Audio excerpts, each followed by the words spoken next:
BetOnline is the world's most trusted betting platform and your number one source for online betting in 2025. Whether you're a seasoned fan or a first-time bettor, BetOnline is your ultimate game day companion with the largest selection of odds on everything from NBA and college basketball to NHL and UFC. BetOnline continues to be your number one sports betting source for every three-pointer to hat trick. BetOnline has you covered with odds, stats, and more for every game, every play, and every win. BetOnline, the game starts here.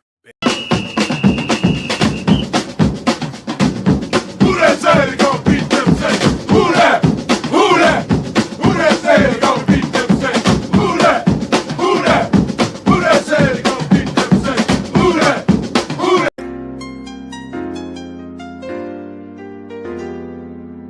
Yeah.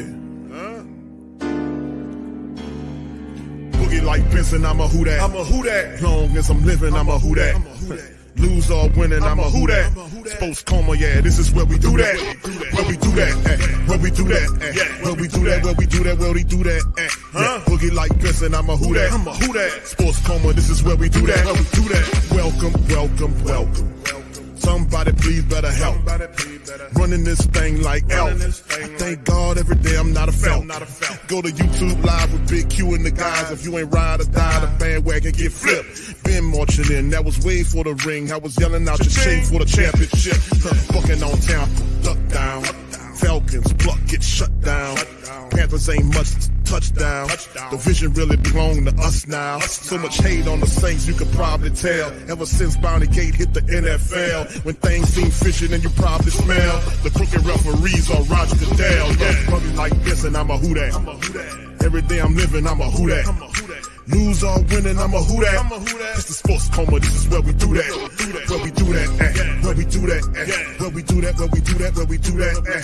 Boogie like this and I'm a who that. It's the Sports Coma, this is where we do that. You're listening to the Sports Coma with Big Q and the guys on the PRO Media Network.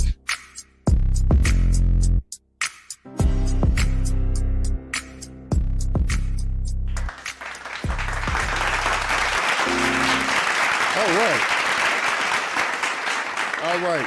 Shout out to the mighty Who Dat Nation. Welcome, welcome, welcome. You're now rocking with the Sports Coma with Big Q and the guys, where we have intense, entertaining, educating, and enlightening sport talk from your favorite sports fam. Shout out to you guys. Appreciate y'all for being in the Saturday live. Big ups to the fam, man. A lot of things popping. Good to see you guys are doing fine, man. Some thunderstorms are rolling our way, man. We just have to bat down, man. You guys be safe in the area. And be careful moving about, man. So shout out to the fam. Big ups to you guys. I just want to talk at you guys on the broadcast today, man, to kind of go over some stuff with the black and gold as usual. So big ups to you guys. Appreciate all of the fam. We up in this thing, man. How y'all doing today? Cartel, shout out to you, fam. Good to see you.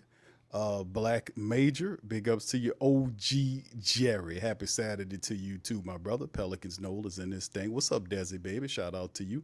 T-Rob, how you doing, sir? Quavadius, much love, my fam. Big ups to Big Velly. Jason, good to see y'all, man, in the stream as well. Mad Drummer, I see you, fam. Dadu, big ups to you. Who that to you from the UK? All right, shout out to UK in this thing, holding down the Who Dat Nation out there, man. Big ups to you guys. That's right, Pelicans Nola popping on the on the Saturday. All right, but fam, listen, do me a service. Hit the like button as you're coming in. Let's get the algorithm together. And also, there's a question. There's a poll question there for the family members. Please get your vote in. Let me know how you guys feel about the moves the Saints have made thus far. Put it in the chat. Actually, put it in the poll. Let's vote on the poll. The poll is established. Rate it. Rate the current off-season the Saints are having. It's A, B, C, or D, or lower. Very simple. You guys put your vote in, and then we'll tabulate the poll at the end of the stream and go from there. All right, big ups to everybody. What's up, Brother Byron? Shout out to you, man. Molly Mall says, Q, are we rebounding or running it back? Well, this is the thing, man. It's just, man, what can I tell y'all, bro? We've been talking at this thing for a while, and this is the idea. This is the brainchild, if you want to call it that, of one man and one man alone. This is Mickey Loomis's thing. Mickey Loomis firmly believes that the only reason the Saints failed was because of injuries. And this is how clueless, and this is why we're in such a state with his team.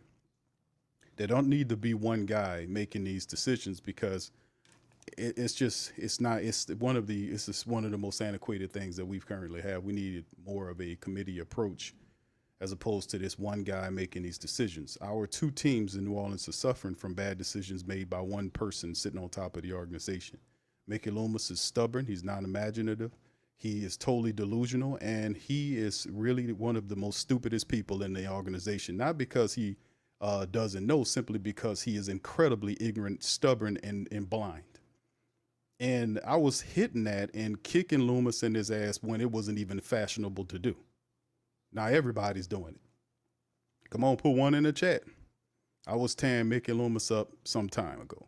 I've been putting y'all the game about Mickey Loomis, been hitting him and telling y'all guys the truth about this organization for some while. A lot of people just wasn't ready for it, and I get that because sometimes I could be quite blunt with the truth, and I don't know how to give it to you any one way but to be blunt with it. You know that thing about truth being sweet in the mouth but sour in the belly? But hey, I'm a gentle guy, right? At some points.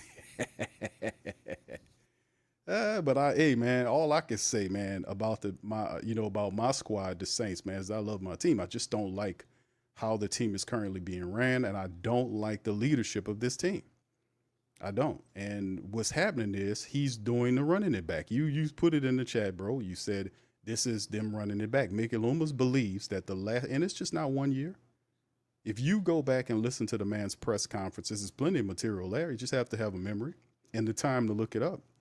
Is that Mickey Loomis has been saying this for the last several years. The reason why the Saints are failing because of injuries, but does nothing to correct the injuries. Doesn't fix the injuries. Just continually, year after year, to use the injuries as an excuse to keep on banking off the Saints while raising the ticket prices. They're not lowering the ticket prices. They're not lowering the concession prices. They're giving you a failing product, and then they're raising the prices on you. Now you tell me where that's right at. Even to the most diehard person who is totally just blitzed in their fandom and have completely turned off the intellectual process to even much analyze what they're doing, even those people have to say, man, hold on here. How are you going up with these prices and you have an inferior product here? How are you doing that? And the thing is, the Saints organization disrespects its family base constantly. I have had enough. And that's why I approach it like that. I've had enough. You know, so I use I ain't gonna call it a bully pulpit, but I use my soapbox and platform to continually to speak the absolute unbridled and unmitigated truth about where we are as an organization.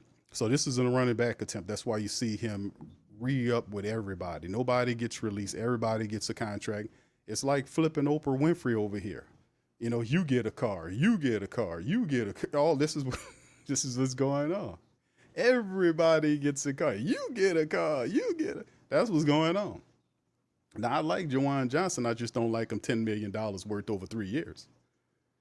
You know, and the question is, do anybody out there feel like Juwan Johnson is the top 15 tight end in the business?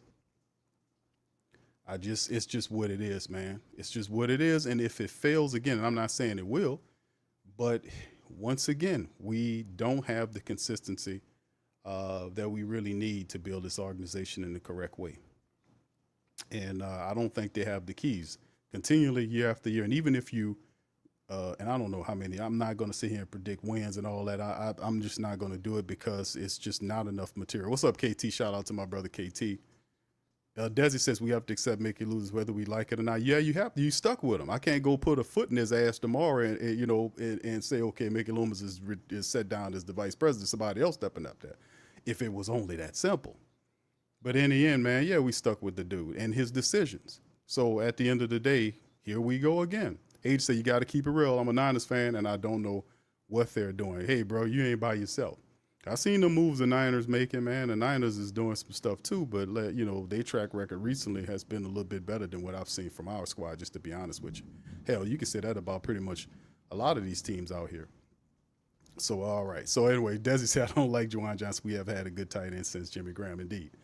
All right, T. Rob says Jawan. He says I like Jawan, but 10 million over 3 years is horrendous. Yeah, I know. That's what I'm saying.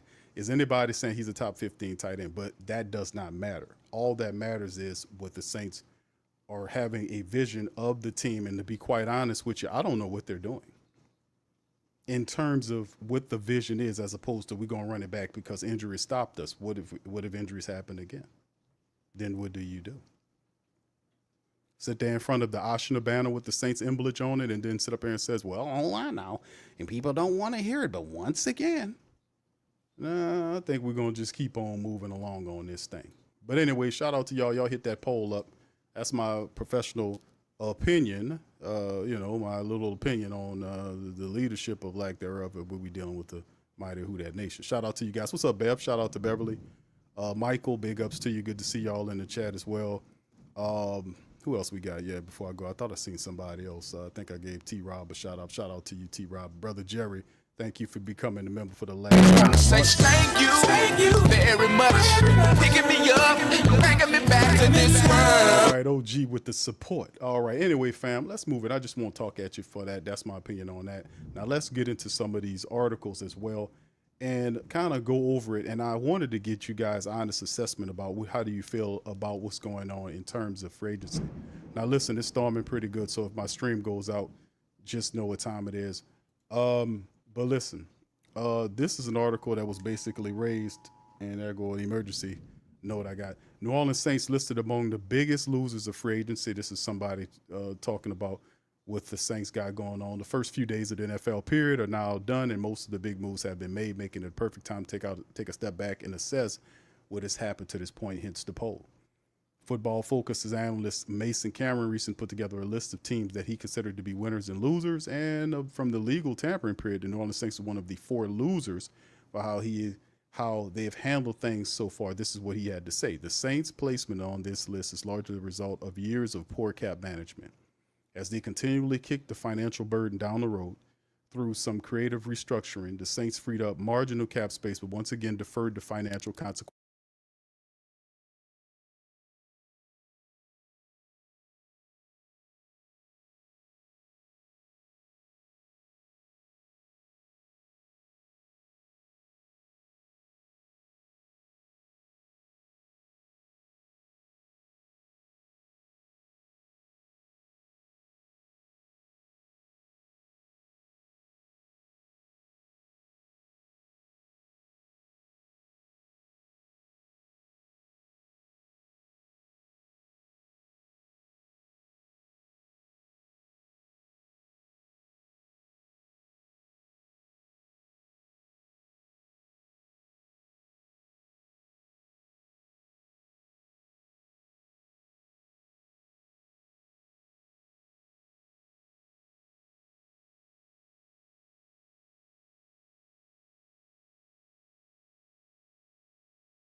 All right, we back, fam. We back. I appreciate y'all for being patient, man, as we go through this.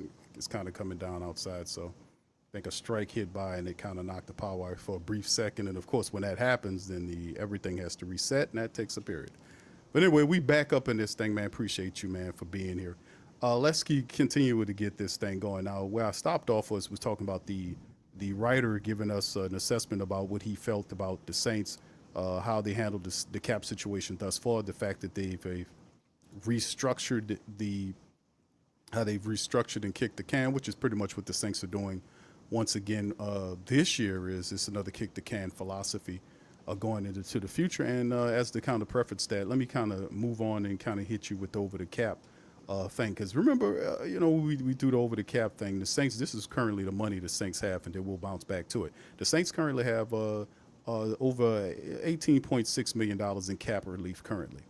Yes, they have. They have 18.6 million plus six, almost $18.7 million of cap this year. I remember last year the Saints. I mean, in the 2026 year. Let's just do that. In 2026, they had like $60 million, right? A cap relief. If you look down, now it's down to 18.6. Now the philosophy is with Mickey Loomis is quite simple. What Mickey Loomis is going to do, family, is he's simply going to rely on the fact that he's just going to kick the can for this year and 2026. This almost $70 million that you'll owe Derek Carr in the 1 year. I doubt the Saints will cut him a check and say hasta la vista. You'll be trapped with Derek Carr for this year and next year, unless a trade is ensued and he has no relief. And remember, Derek Carr, please do not be mad at Derek Carr. Derek Carr was trying to leave. He understood the angst of the Who Dat Nation, how upset a lot of the Who Dat family members were about how Derek Carr has performed here in the city. It's not totally all Derek Carr's fault, but when you're making $150 million, Derek Carr, please understand that you won't live or rest easy in New Orleans if the team is not winning any games and not getting to the playoffs, right? Because the ultimate indicator for success in the New Orleans Saints market and the mighty Who Dat Nation period is winning the NFC South and getting a playoff berth for an opportunity to compete for a Super Bowl championship, right? That has not happened. And since he's been here, he's barely had over a 500 record since he's been the quarterback. He's been hurt both years. So that has been very disappointing to go along with the $150 million contract and all of the excuses that go along with that thing.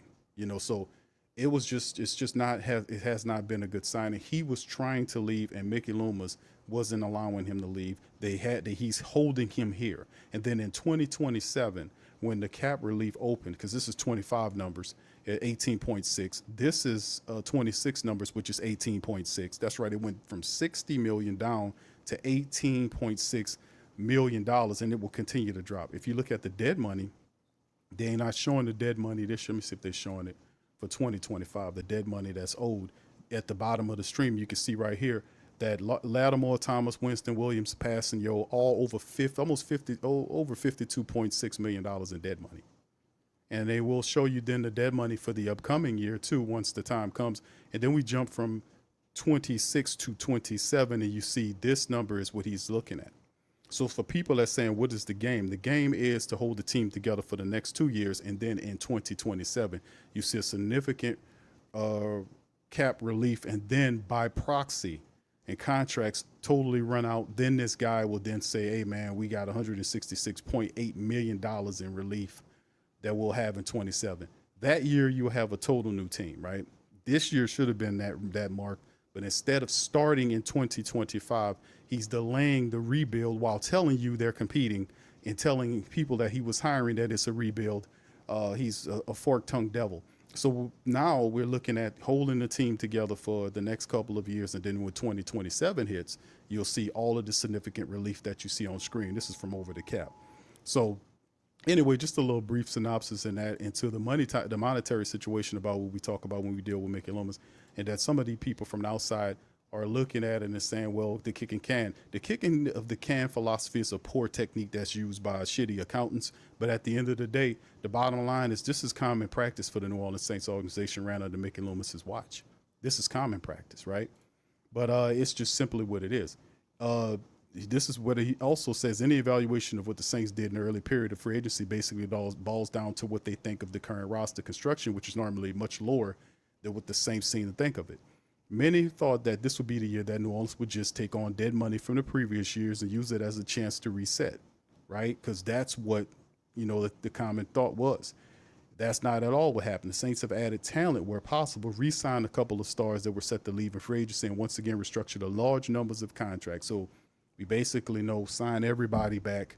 And then, as you've seen, the Saints' focal point have been on the defensive side of the ball. We'll go through these signings momentarily. New Orleans, with new leadership in town, is planning to run it back for another season. Anyone that doesn't think they have enough talent to win will think that they have a massive mistake this offseason. Saints have always had talent. The problem is not talent. The problem is leadership.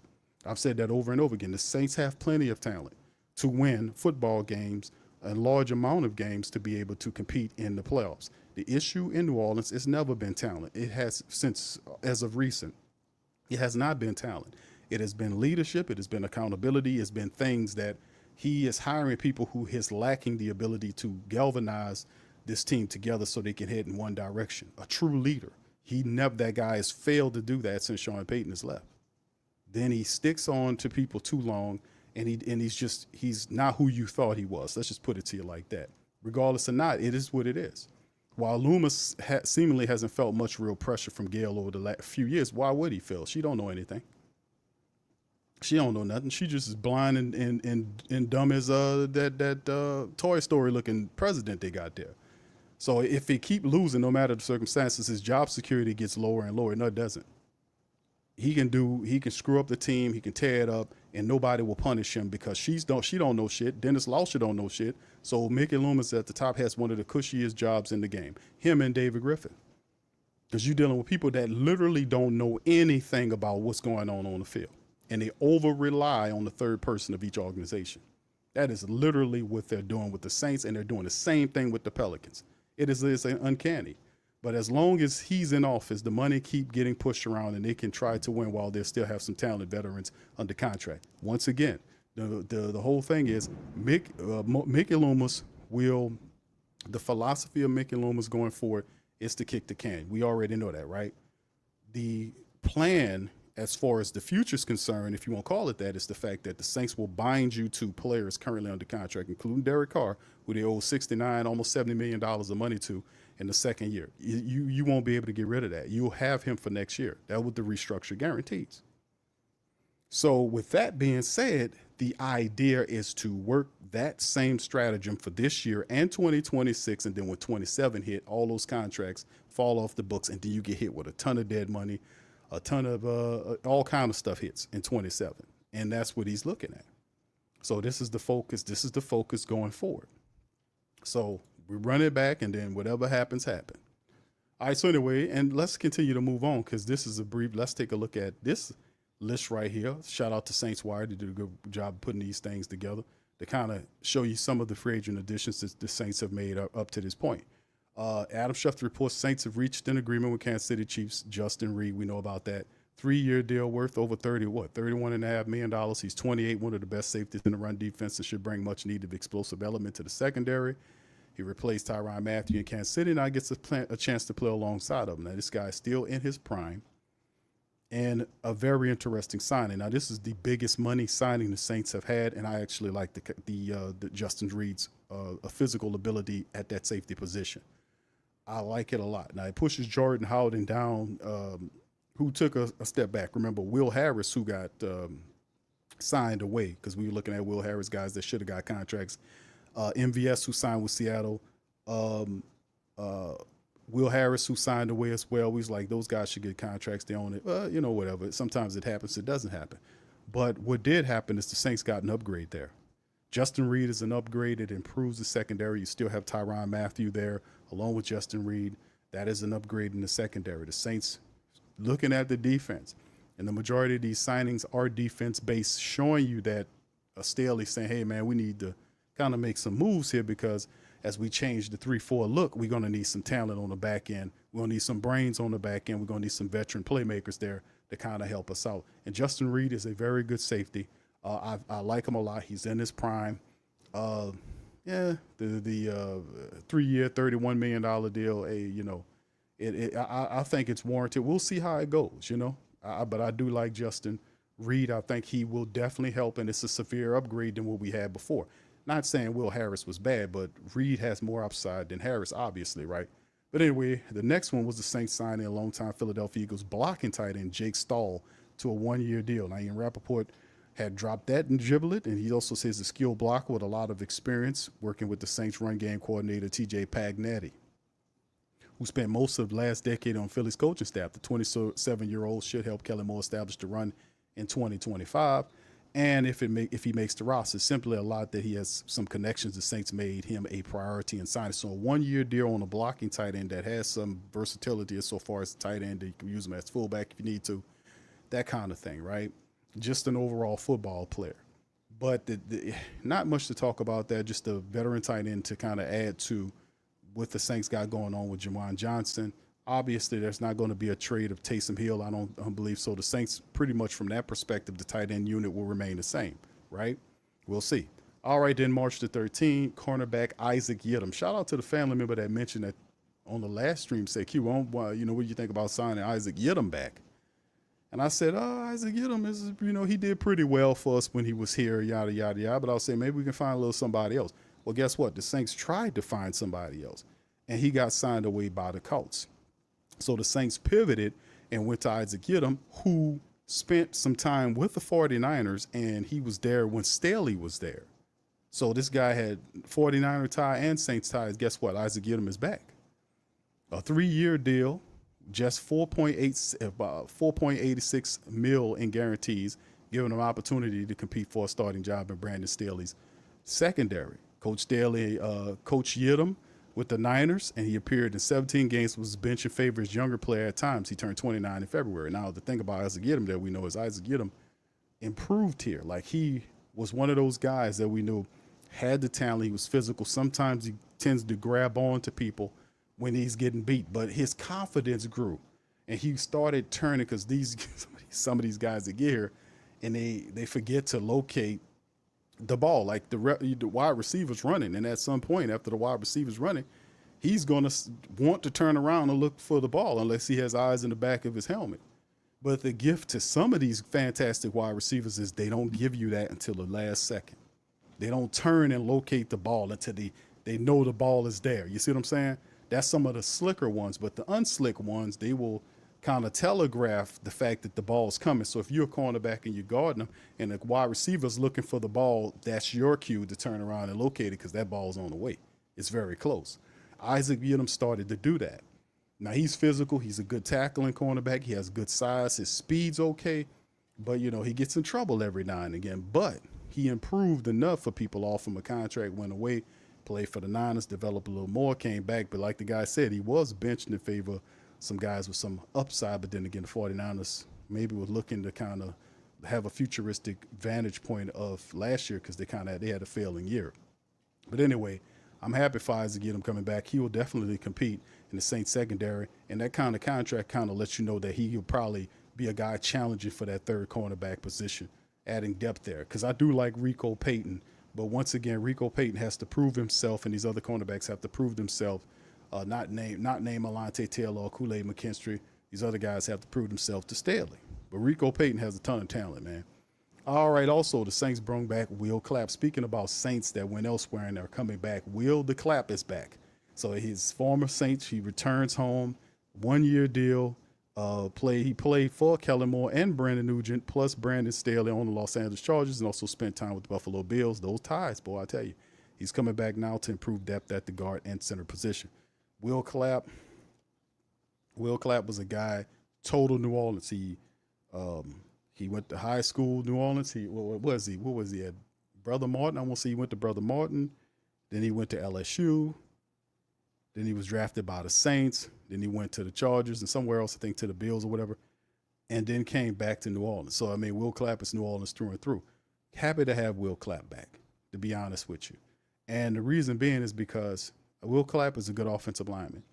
He's better than what's this? And I know I'm reaching at the bottom of the barrel, but guys like what's the other guy? Shane LePew. them kind of guys, man, I'm happy to have a guy like Will Clapp there to kind of help put it together because we need that. We need some help on the backup line. Like that entire unit there is problematic for us. So we definitely need that to improve. So Will Clapp as a veteran coming back as depth for the Saints that could play two positions, either center or guard position, gets value there. And like I said, the Saints are not making the same mistakes insofar as what they're doing. Remember last year, they didn't have a backup center. They started the season with no backup center. They're not doing that this year. They got Will Clapp back there to help out in that part. So you got to give them comeuppance for that, for having the vision to be able to at least see that. And, of course, March the 14th, one of Brandon Staley's former Rams defensive linemen is joining the Saints. Jonah Williams agreed to a one-year deal. Rashid Shaheed's college teammate for the Detroit Lions last year could help Staley install his new system in New Orleans. But he spent most of his career as a backup. So Jonah Williams, 6'5", 280-pound defensive lineman. If you watch some of the tapes here, big guy that's not as fast as you like, but mean, has a good disposition, familiar with Coach Staley's 3-4 look. So these are not high signings except for Justin Reed. You know, him signing, that's a very big signing, and that's an improvement to your secondary. Isaac Yiadom is a guy, like I said, he can help. We'll see what he can do, but I still think that is a good signing, too, to your depth position. And the rest of these guys are just depth pieces to help improve. But the really interesting thing about the Saints is they continue to add to the defense, right? The defense has really been something that's really been interesting, how the Saints have just been looking at that, how they've been just going at the defense, right? And we've been seeing that. Now, other moves, right? We know about Nephi Sewell returning and Dante Pettis. These are practice squad guys and some special teams guys. We talked about Chase Young. Juwan Johnson's contract, 10 to 3 years at $30.75 million. He had $21.25 in guaranteed money. And basically, the Saints are turning to Juwan Johnson and saying, Juwan, hey, man, you are our guy to take us into the next several years. But, you know, the Saints really developed Juwan Johnson from ground one. He was a wide receiver from the University of Oregon, an undrafted one, who was buried in the wide receiver room his first year. They converted him the second year to a tight end. He was buried in the tight end depth room. He worked his way up to be the starter. He got the contract. Then he came back for a long-term deal. He had 50-something catches last year. He got the contract. The Saints chipped him off, $10 million a year. Now it's time for him to level up, right? And I know it's a different system, but you've been here for a couple of years. You got the quarterback, Derek Carr's here, so there's some familiarity there. So it's time to Juwan Johnson to step up to become at least a top 15 tight end in the game. I don't know. I don't have him listed as the top, you know, I don't know where you guys have him placed. He's damn sure in the top 10. But I would hope, you know, not hope because I don't want to hope on nothing, but I would prefer and desire the fact that he would get to the point where he say, I see myself as a top 10 tight end in this game, because he has the size, he has the build, the physique for it, right? We know he can catch the ball. Last year he had 50-something odd catches, but truthfully, Juwan could have had like 65 catches last year. He had a lot of drops, and I mean some easy drops, and a lot of that was concentration drops, right? That he would just drop the ball. So when you're making that kind of money, we expect you to become one of the top 10. Let's get you up there to top 10. Let's get that temperament together. You know what I'm saying? Where you can be like, I can be relied upon. I'm this, that, and the third. Let's get you up there. You need to get on that level, brother. You need to get on up on that level, because I don't have them ranked in the top 15, the tight ends in the NFL. I got them ranked outside of that, you know. And I know the 50 catches, that's 1 year, but that's steady production over time, where the Saints really banking on you. Because if I had to bet on it, and I'm not really a betting man like that, but if I had to bet on it, I would have said that Juwan Johnson the Saints would have pivoted to him and went somewhere else. They would have went somewhere else. I wouldn't have spent $30 million on Juwan Johnson. I would have went into the draft. I ain't lying. I would have went into the draft. I would have went into, because there's a ton of tight ends out there with you ain't gonna say higher ceiling than them, but they're guys that are difference makers that'll be there for the summation for a longer time frame. But Juwan Johnson, not mad at him, man. It's just time for you to level up, brother. You got the big money. It's time for you to become one of the top 10 in the game. And you have the ability. You got to switch that temperament. Too many easy drops from Jawan I seen last year watching these games. Of course, we know about Chase Young and all this kind of stuff. So we know about the Chase Young signing. Pettis, I like the Pettis signing as well. I thought he did a really good job from the wide receivers. Like we talk about all these other wide receivers that we seen last year, family, that we seen that played. And the one that really impressed me the most, and we had a ton of young guys like Kevin Austin Jr., Mason Tipton, Bub Means. When he played, he did a little something. And all these guys. Mason Tipton kind of fell off toward the back end. Kevin Austin Jr. was kind of in and out that thing. But Dante Pettis, who's a big wide receiver, about 6'3", something like that, has a great return background because they were using him. He was just stuck on the practice squad, and the Saints had a really good idea. Hey, man, let's use that guy. And he brought him in. They seen that he can catch the ball. He had good speed and all that kind of stuff. I hope that they turn and develop him and bring him in and make him more of, a part in the offense. You know what I'm saying? Because he has the size and the speed. He can help you there.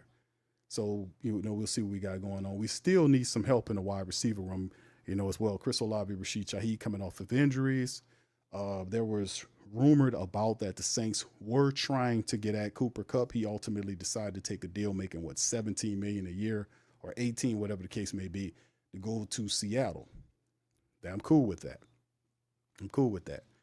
But it's still a lot of stuff going on in terms of what the Saints could be facing, man, going forward. So it's still sometimes we get to the second layers of free agency. There's still people out there to kind of look at and see who's available for New Orleans going forward. So who, after losing out on people that's out there, who remains out there that we need to look at? Well, let's take a look at it right here. Shout out to Saints Wire. This is all mostly Saint Wire articles. They're doing a really good job putting this stuff out there. Best available free agents for the Saints. Amari Cooper is a guy that he mentions on the list right there. He traded to Buffalo last year. I don't know what's up with Amari Cooper. Is it the contract or what's going on with him? He can't seem to find a place. It was the Cowboys, it was the Browns, it was the Bills, and he's just getting like he going on like a tour right now. I don't know if it's the contract or whatever's going on. But he may be out of New Orleans price range, 19 a year. And how old is he? They don't got his age up here, but $19 million a year, that's a lot of money to give to Cooper, from a Saints perspective, because ultimately coming soon, you're going to have to pay Chris Olave if you're going to keep him, right? So we'll see how that goes. But Stephon Diggs is another game changer there. Y'all remember him for what he did to the Saints, but they projected his salary at $13 million per year, and he's 32 years of age. Guy's a playmaker, man. He was with Buffalo and did some stuff up there. And could Stephon Diggs be somebody the Saints like as well? Then also cornerbacks. Do need another cornerback there. Rasul Douglas is there. He's a big cornerback, but bringing Isaac back, I don't know if the Saints then pivot and go get another expensive cornerback. I think that probably will be the guy they look at. Anybody else will probably be an undrafted guy or, a draft pick type player. Wide receiver Keenan Allen, who thrived in Kellen Moore's offense before and could do it again. Cooper Kupp's big payday with Seattle probably raise his own asking price. The Saints need someone like him who can move the chains and box out smaller defenders. His projected salary is $11.1 million per year, will impact the 2026 comp picks formula. I don't think they care about that, but that is a good. If anything, if we look at all of the signings and the stuff that happened, you can look at some of these guys that they signed, like we just talked about, Noah Williams. His signing and a couple of these other guys getting signed, right? The interesting part is this all stuff is based on relationships. The guy played here, there, the third. If that's the case, Keenan Allen could have a presence here. Big wide receiver, would work well with a Chris Olave and a Rashid Shaheed. Would make a lot of sense too. And he knows he worked with that's that Kellen Moore link, right? You couldn't get Cooper Kupp. It's Keenan Allen next. This is also something that's rumored about going on right now. How about some offensive line help? Big Cam Robinson. Saints don't need a left tackle. Then again, maybe they do. Not Tolly. They could use some tackle help. Maybe you shift somebody inside, not named Tolly Fuaga. Just the thought. But Robinson should be mentioned anyway, the best remaining free agents list. Anyway, he had a good year with Jacksonville, should be starting somewhere on Sundays in the fall. What if Kellen Moore agrees with some draft analysts and thinks Tolly Fuaga could be a better guard than tackle? I don't move him. I don't move Tolly. Tolly's not the one you move, but his projected salary is at $14 million, will impact the 2026 comps pick formula. Left guard, we can use one of them. We got a hole in the offensive line at the left guard position. Tevin Jenkins, injuries and position switches have been challenging for Jenkins, but he settled in at the left guard last year and could be an asset for the Saints, who don't have a start at that spot on the roster right now. But Jenkins has fielded offers from multiple teams and won't come cheap. Projected at $10.3 million per year, will impact that 2026 comp picks. Cornerback Ashanti Samuel Jr. is also mentioned. He has some familiarity with Brandon Staley from his work with the Chargers. It's another player. Cornerback Mike Hilton, one of the best slot guys in the business. But his price at the slot could be 12+ mil per year. Left tackle Tyron Smith. Saints don't need a left guard, but how will Tally look as a rookie? I don't know about that one. Wide receiver Lockett, I think he resigned. I don't know if Tyler Lockett resigned. I think they put him in the street. Yeah, that's right. All right, Lockett was a model of consistency for a long time, but farther time is undefeated. I don't know about the Tyler Lockett thing, 5'10", even though he's a playmaker. Kind of need a larger, bigger tight end, a wide receiver, that is, to sit opposite of Chris Olave.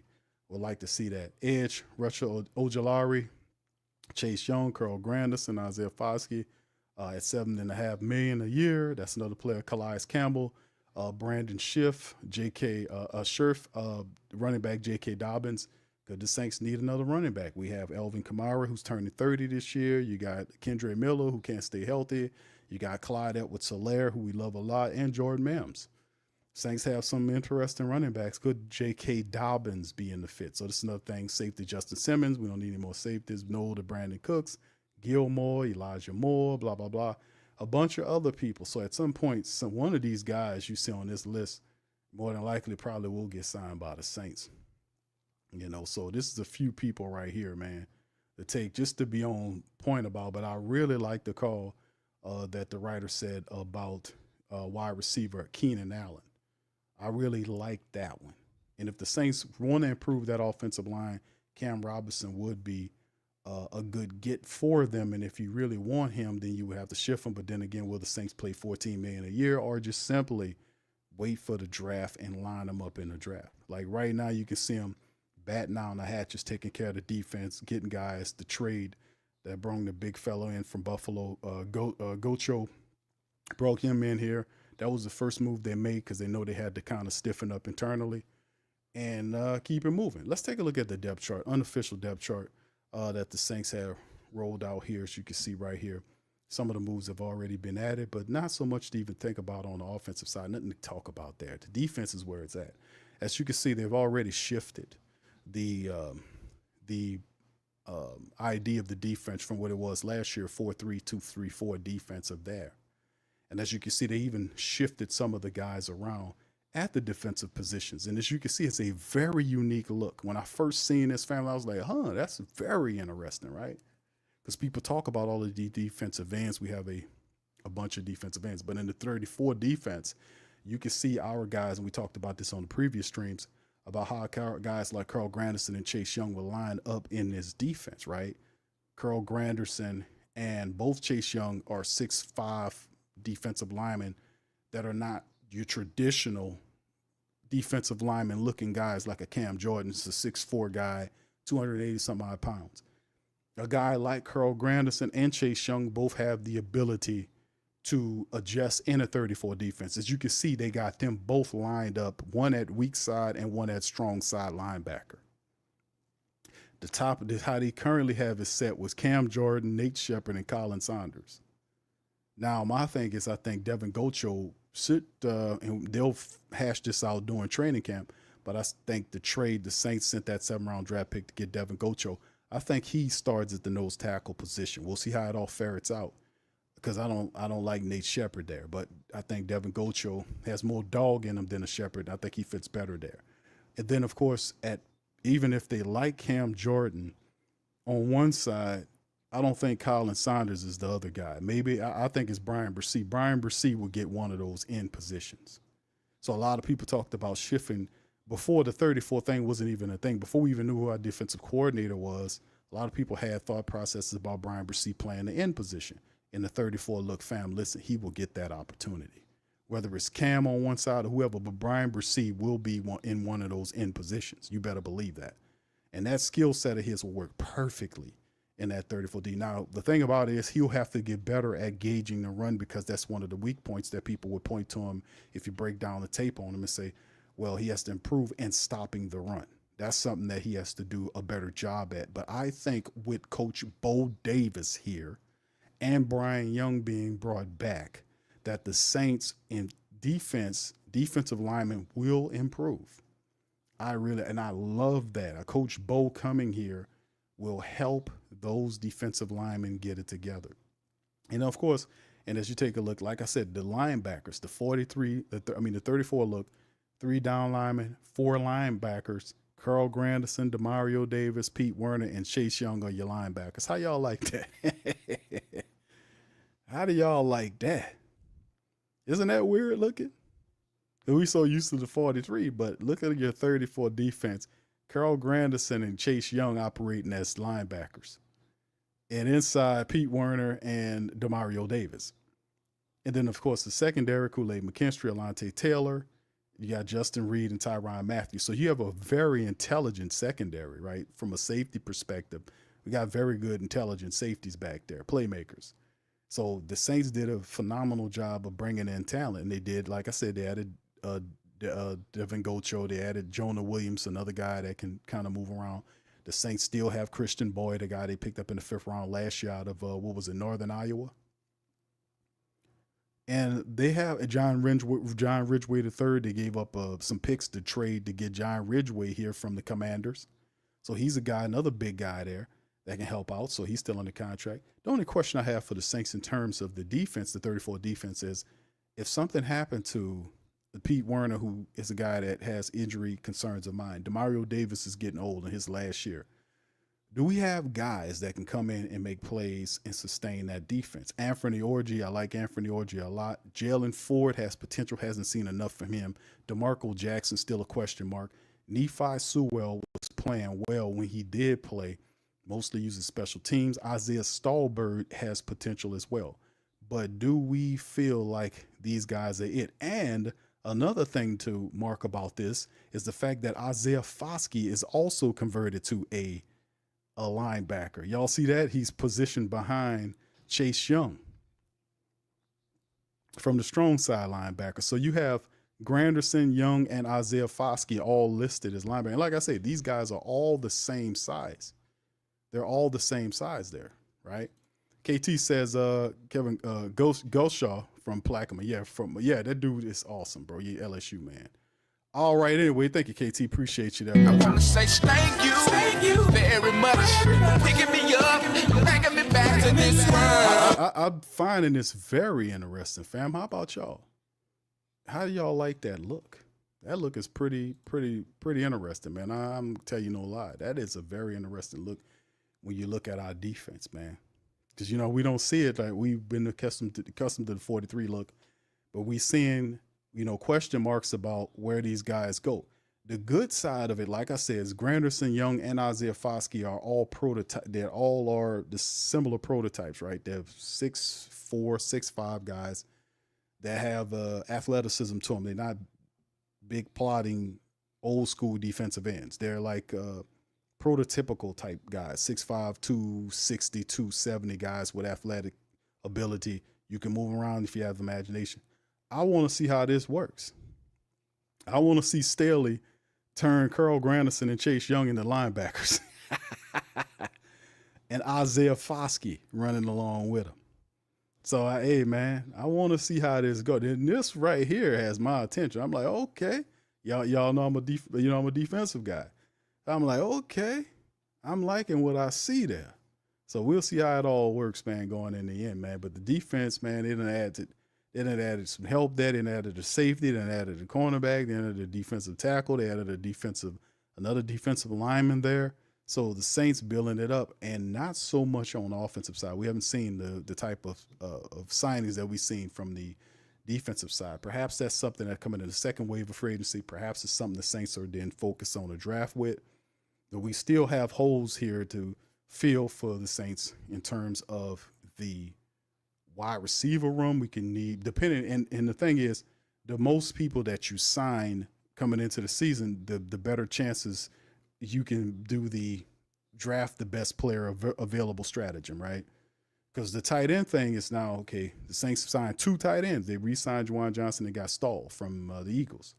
So he's there. They're obviously keeping Taysom Hill. There is no trading of Taysom Hill. Foster Monroe should be fine. Both those guys should be healthy and competing once time gets. We'll see what Taysom Hill is in his development. But those guys are seen as guys that should come back. So if that is indeed the case, you're not looking at the tight end position with the first round pick. Maybe not even a second round pick if that is indeed the issue. See, things shift when free agency hit. Then what would be your philosophy for my drafters out there going into it? The best player available. Things shift. The software shift that they're doing the mock draft simulations for, because as free agency kicks in, everything shifts and changes. And guys that you've seen that were up there, they begin to slide down to you. And some of these guys that were sliding down to you now would be guys that wouldn't have been there, that wasn't there before. So that is the thing. So at some point, I anticipate the Saints take quarterback, maybe not with the first or second pick, maybe with the second pick, we'll see. But with the first pick, you're kind of looking at needs. Saints still need some help. They need a left guard unless they pick up somebody. We know that, what's his name, was signed. Becton. Becky Becton, he was signed by somebody. So that was a guy that I thought the Saints would have been looking at to sign. He got signed by somebody. So, like I said, we still have some time between now and the draft, and I still accept the Saints to have several players within their periphery. Like we said, Cooper Kupp was a guy the Saints was rumored to be looking at. He's no longer there. Rumor mill is Keenan Allen's a guy Saints could pivot to. You know, this is still all speculative, but, you know, some of this stuff has some steam to it. All right, KT, thank you, bro. Says Bo Davis is cool. However, here you go. All right, Bo Davis is cool. However, he isn't a miracle worker. Hold on, KT. He says not a miracle worker banned all, but he says isn't a miracle worker banned. All but Chase Young is 4'3". He just doesn't fit. And so see Jadeveon Clowney, all the physical tools, no production. Damn, bro, you go equate Chase Young to Jadeveon Clowney. I'm trying to say thank you very much. Picking me up, bringing me back to this world. Oh man, well hold on though, KT. He was Jadeveon Clowney had a couple of years when he was actually doing this thing. But hold on, let me pull him up, bro, because KT threw out that Jadeveon Clowney card, man. Hold on. He done said that several times, man. Hold on, bro. Let me pull the guy up, man, and check his resume.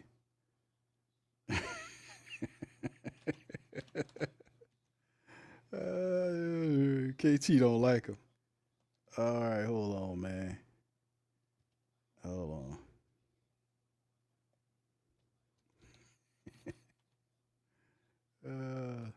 Okay, let me check his stuff, because Jadeveon Clowney has some pretty decent years, man. Him coming, hold on, let me pull up his jacket right quick and see what because he had 5.5 sacks last year. He pretty much did what Carl Granderson and Chase Young did at 32 last year with the Panthers. He had 5.5 sacks. Remember, they signed Jadeveon Clowney after they pushed away Chase Young, so they got pretty much the same production as far as the sacks are concerned, right? He is right here, as you can see.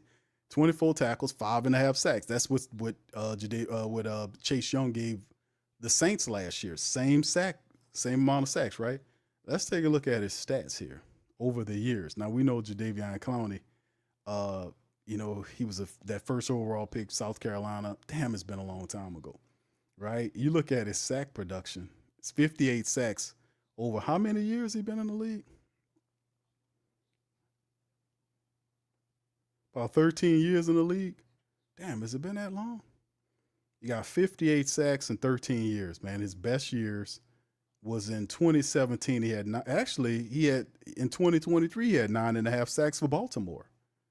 He had 9 sacks for Cleveland. So yeah, when he's not, and he coincides with his health, right?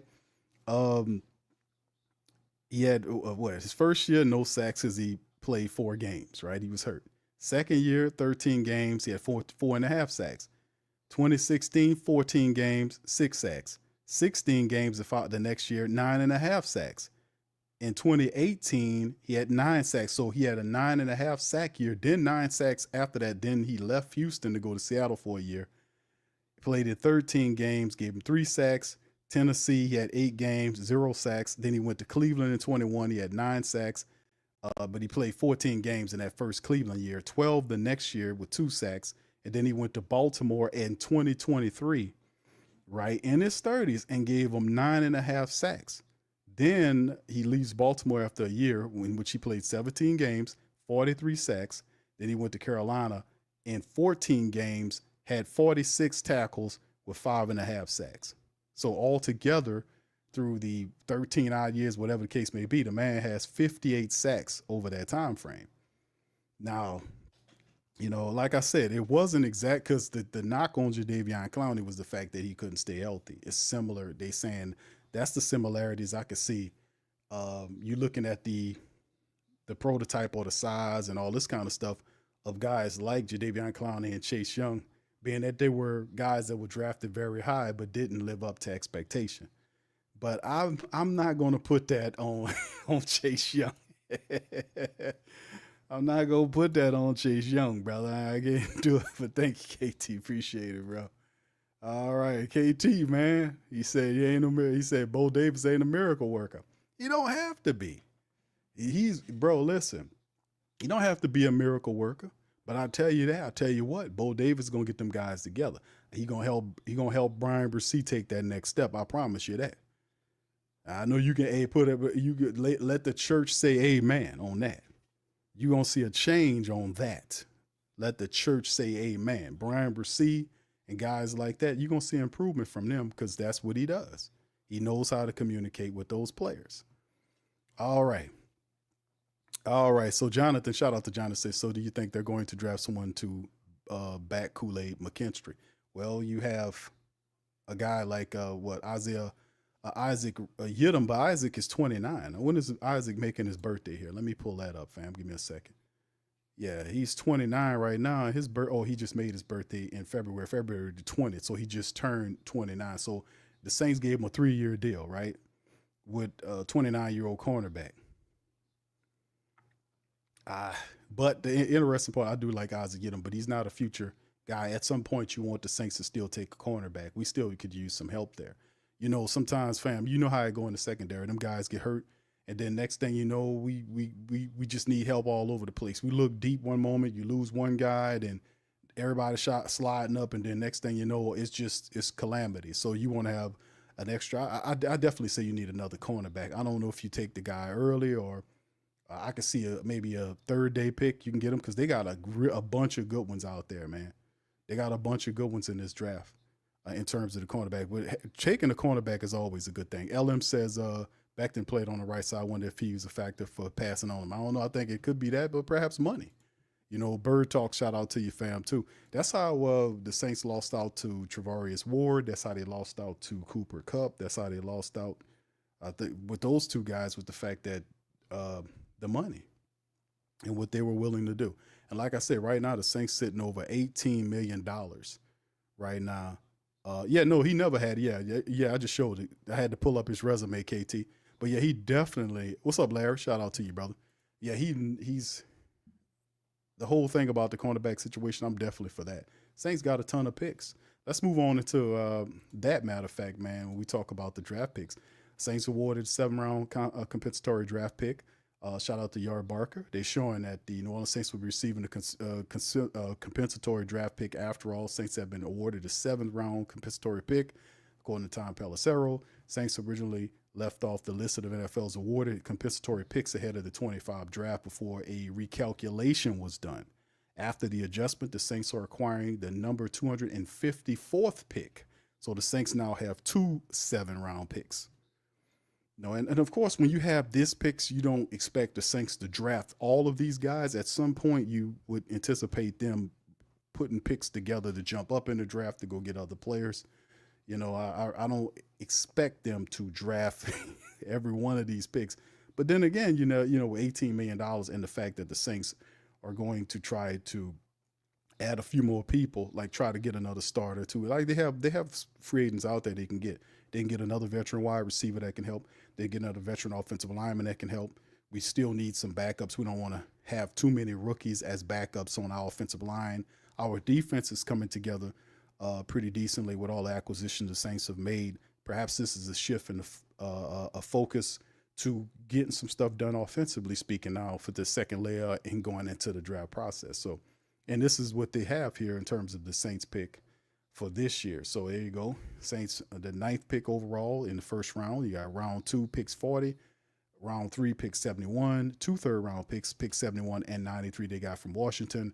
Of course, you had, that was tied to the Lattimore deal, both of those. So you look at round 4, 1 pick, 112, round 4, 131 via Washington. Then you have a 6th-round pick, 184, and 2 7th-round picks, 248 and 254. So 1 first-round pick, 1 second-round pick, 2 third-round picks, 71 and 93, 2 fourth-round picks, 112 and 131, no 5th-round picks, 1 6th-round pick, 184, and 2 7th-round picks, 248 and 254. Saints got a lot of picks. Got a lot of picks going on. So in the end, what do we do with all them good picks? We probably going to move around a little bit. We'll see what the philosophy is. But like I said, you do as much as you can do in free agency, and then you pick the best player available in the draft. But my philosophy is our line still needs very much attention. All right, Colorado. Amen. All right. Randy, what's up, brother? How you doing, sir? Appreciate y'all, man. Y'all hit the like button for your boy. All right. All right. Yeah, Jonathan says needing a number 1 wide receiver, Chris Olave, Rashid Shaheed are still 2 and 3. I agree with that. Fam. I agree wholeheartedly with you. I like Chris Olave. I just don't view him as a 1. He is. I think he's a good complement player. Like if things get drastic and you lose your guy, he can shift to that 1 position and do his thing. But comfortably, I see him as a 2. And you need to get a big physical wide receiver to go with him. And we keep Rashid Shaheed at 3. Let Rashid go at that 3rd cornerback. Let him test that 3rd cornerback. And most of the time he tears him up. He was tearing up the 2nd guy. He was beating the other guys breaks off at, when he was at the 2 spot. But having those guys properly slotted, having a number 1 there, a number 2 in Chris Olave, and a 3 in Rashid Shaheed is phenomenal. We got those guys. We just need to add to it and keep it moving. Now we know what our tight end situation is going to be. We know what the quarterback situation is going to be. Alvin Kamara, Kendre Miller, Clyde Edwards-Helaire is here. Jordan Mims is also another guy we don't make mention of as well. So you're starting to see it take shape, you know what I'm saying? And you're starting to see what's next. And we'll see how it all ends, man. Okay, the Chargers got him. All right, thank you, bro. LM said the Chargers got Becton. All right, so there you go. All right, yeah, I was thinking about that. I was like, maybe. What's up, Daniel? Shout out to you, man. Appreciate you for being in the stream as well. Much love, fam. But yeah, once again, man, fam, that is pretty much what I got. I'm going to kind of move on from that to, and this is what Cat Terrell did. It's pretty much what we covered before the offseason moves. The Cat put a spin on it with everybody we talked about earlier in the stream here. And the add-ons and the players and whatnot. So all I can say is, man, I'm very interested to see what the Saints defense is going to look like, because I was looking at that depth chart, man, and the 34 look, and they got Granderson and Chase Young at linebackers. And I know KT doesn't like it. I don't think KT has the same. KT, answer this. I don't think you have the same apprehension for Carl Granderson that you have for Chase Young. So those guys are slotted to play linebackers in the system, which is very interesting. And I just find that all kind of ways fascinating. And I just want to see how it looks. Because remember, there was a time, and we think about the Dome Patrol, because really we're set it in our minds like, okay, we remember playing a 3-4, but when it was good. But did you remember it when it was bad? Do you remember when it was bad? Y'all remember when it was bad? Let me see if y'all remember the last time we played the 34 defense. We had a guy here running the 34 defense. We had a dude here running the 34 defense. I'm not saying that's not going to happen for the Saints this year, but I'm just saying, we had a guy running the 34 defense. He had Will Smith, rest in power. He was playing linebacker. He had another what's the guy name we drafted him? Man, I forgot the man name. But he was a defensive lineman we drafted in the second round. No. Hold on, y'all. No, it was before Dennis Allen came here. It was the Ryan brother. Y'all remember that? He was running. He had a 34 defense that he was running. He turned Will Smith. That was like, what are they doing? That's when they had Hakeem. Was it Hicks? Hakeem Hicks. He was playing defensive end, and they used to the reporters would make fun of it and say he's the biggest defensive end in the league. They had him playing defensive end. They had Will Smith at outside linebacker. Oh yeah, they had it. We all was like, what? What is this? It was just all kind of calamity. Y'all remember that, huh? No, it wasn't Gillette. It was what's his name? He was a Hawaiian fella. He was from Hawaii. What was his name, man? He played for the University of Washington. I'm about to tell y'all. I'm gonna give you the biggest hint. He played for the University of Washington. He had he led college in sacks the year the Saints drafted him out of the second round. One of my great Saint think tank family members. It wasn't Junior Gillette. What was his name, man? Y'all wonder y'all got this answer for me. He was drafted in the second round. He led college in sacks the year we draft. That's right. Kakaha. Haloi Kakaha. Do y'all remember that name? See, I knew y'all was going to get it. Y'all, let me give y'all a round of applause, man. Y'all so smart. Come on. Y'all so smart. See, that's why I rely on y'all, man, because I'll be forgetting stuff. You know, it's a lot of stuff rolling around up here. Alohi Kakaha. How many people remember that name, right? Alohi Kakaha. He led college in sacks that year from the University of Washington. The Saints drafted him in the second round. And the original thought process was, well, Kakaha would be a defensive end that would rush that work on the defensive line. But nope, the Saints then changed him to an outside linebacker. And never mind the fact that he never did it before, and he struggled mightily. So it was all this kind of thing going on. Also, y'all remember, what was my guy name from Clemson? Stephon Anthony. Y'all remember the Saints did a 34 with Stephon Anthony was there? Remember, I mean, he was doing, they did the 43 and then they shifted to a 3-4 look. I think, was it the 40? Yeah, because I think he was operating when Stephon Anthony's rookie year, when he was tearing it up. The Saints drafted him out of Clemson. I think that's the year they won a championship, by the way. And Stephon Anthony, he tied Ricky Jackson's rookie tackle record. That's how good he was. And then the Saints shifted the defense to something else, and then it all went out it all went out the window. Because he was like, this guy was playing. Y'all remember Stephon Anthony's first year? Go back and look it up. He was tearing it up. He was doing, that guy tied Ricky Jackson's rookie tackle record. He did that. And then the next year, it all changed because the philosophy changed and they just kind of threw everything. I don't know what they was doing. But yeah, we did something like that and it didn't work too well. So we'll see what Staley got, because like I said, I'm very intrigued about how this looks, man. I'm very intrigued about how this looks. If you look at this and say, you got Cam at defensive end, Shepard there, I know that'll change. And I think Brian Bresee gets one of those other end positions. But Carl Granderson, Demario Davis, Pete Werner, and Chase Young are all linebackers. I'm just like, what? We're going to see how this goes, fam. But it's not like these guys don't have the athleticism to do it, but I just want to see how this is going to work. Because with a 34 defense, the guys up front got to be all about that business. For real. So we'll see, man. I don't know. I'm very intrigued by that. All right, what's up, Dr. Gray? How you doing, sir? He says he was a sack monster in college and fizzled. Yeah, he was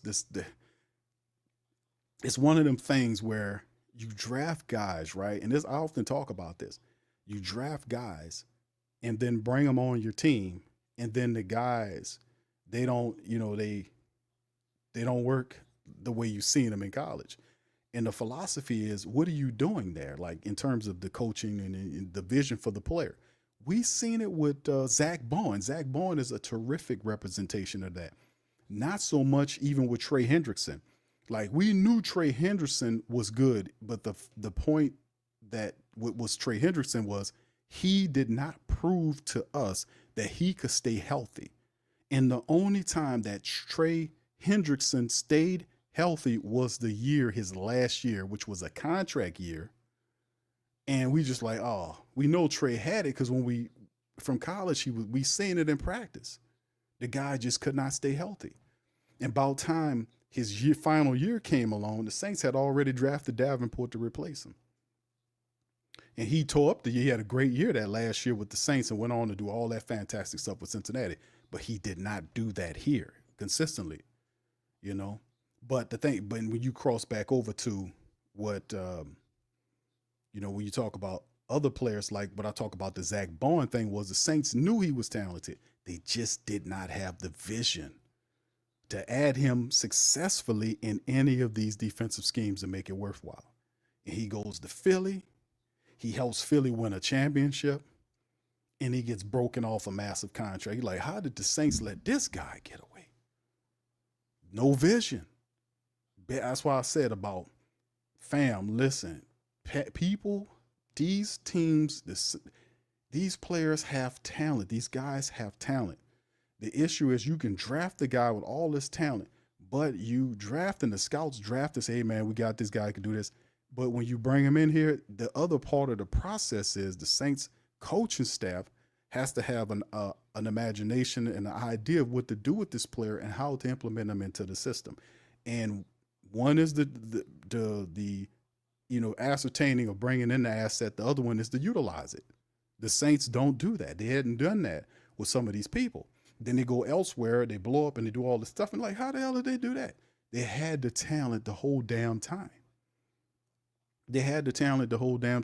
Remember 2 years ago, what was it, 2 or maybe 3 years ago? I did a story about Zach Bowen. He was training with the Watts, with TJ and JJ Watt. He was training with them in Texas. He's cool with them, and he was doing all this kind of stuff, and they was bragging on him then. So the dude, we knew who he was, is the fact that they just did not have a vision to get that man into the proper system so he can express what he can do for you. Philly did. And that happens. That does happen when you have to have a vision for these players. Because as grander or as clear as the vision is, the faster we can get them acclimated to the team. Because when you're drafting these players, man, they're on the clock. Like, it's Isaiah Foskey's 3rd year. He hadn't done shit for the Saints in 2 years. This is his 3rd year since the Saints drafted him in the 2nd round. Starting his 3rd. His 2 years in, this will be his 3rd year coming up. This year, next year, and then he's ready for a contract. So it's the same with Penning. Like, he took Penning, and Penning played 1 game in his 1st year, 6 games in the 2nd year when he bombed out. You threw him at a position that he wasn't ready for, and I was saying it the whole time. And then last year he played everything. But he's still behind on where he needs to be because he didn't get the playing time in years 1 and years 2. You see what I'm saying? Vision. Putting him at left tackle was a terrible experience. It almost destroyed him. He almost didn't make it back from that. That was poor on the Saints. And they do stuff like that from time to time. It's what it is. So you got to have a vision for these guys. No doubt about it. And a lot of times they simply don't. I just see it. All right, here go KT with the, it's a toughie right here. Hold on now, toughie. KT says Will Johnson, Jahdae Barron. Damn, Jahdae Barron, he won the award for the best cornerback. But you got to go with Will Johnson, man. Will Johnson is the guy. He got the size, the speed, and all that there. And Jade's awesome, man. But I'm gonna go with Will Johnson on that. KT, thank you. I wanna say thank you Gotta go with Will very Johnson. much. Picking me up, bringing me back to I'm this not world. mad at Barron, bro, but I'm just gonna go with Will. Will is the guy, bro. You know it and I know it. You know, if he, you know, like I said, the Saints, you got Alontae Taylor. Alontae Taylor's contract is coming up here soon.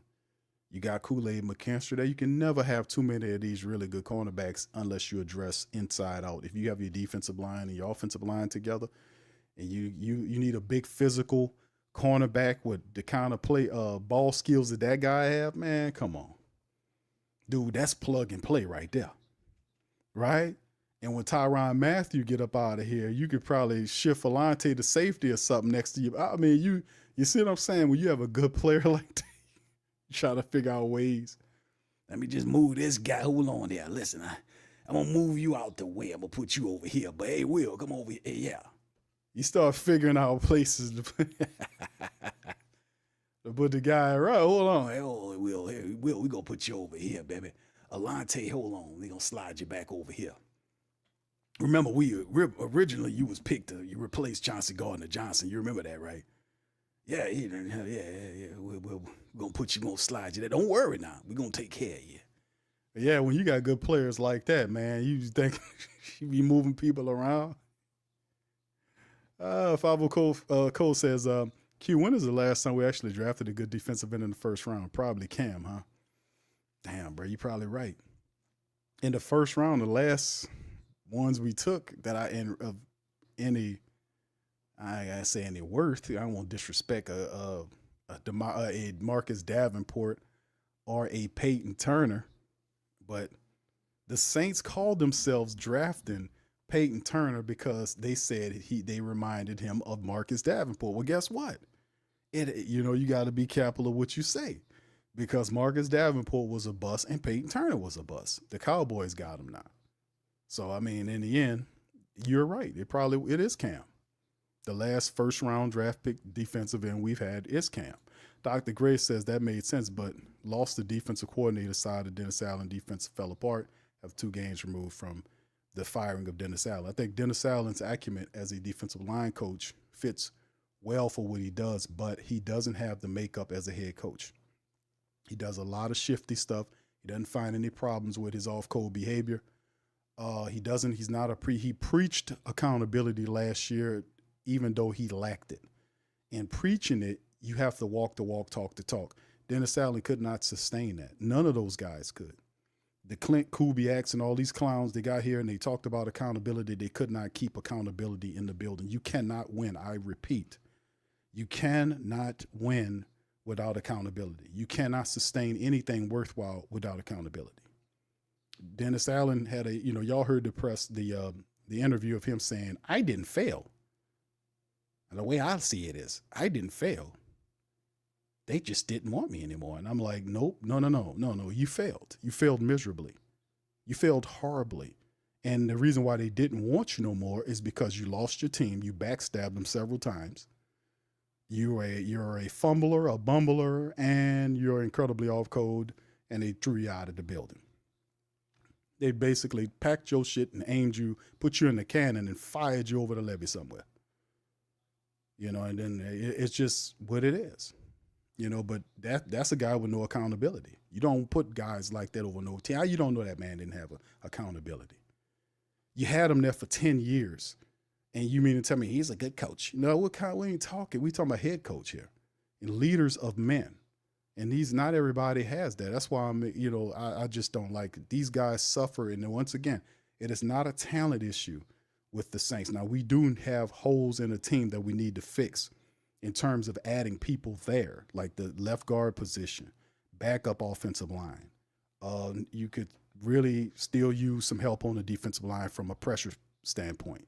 Are the linebackers you currently have, outside of the ones that are listed as starters according to the 34 unofficial depth chart, the backup guys, are they good enough to fill in if some of these other guys got hurt?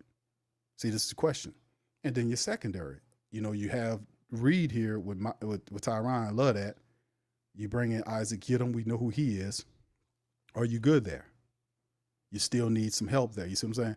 Wide receiver, you still need some help there. If Chris Olave and Rashid Shaheed go down, are you ready to deal with Bub Means, Pettis, Tipton, Cedric Wilson Jr.? No, you need help there. And of course, once again, for the third year, you're going to see Kellen Moore, the head coach of New Orleans Saints, get him a quarterback. I anticipate probably somewhere in the second round. I would not be surprised that it'll be Jackson Dart somewhere in the second round if he's not going in the first round.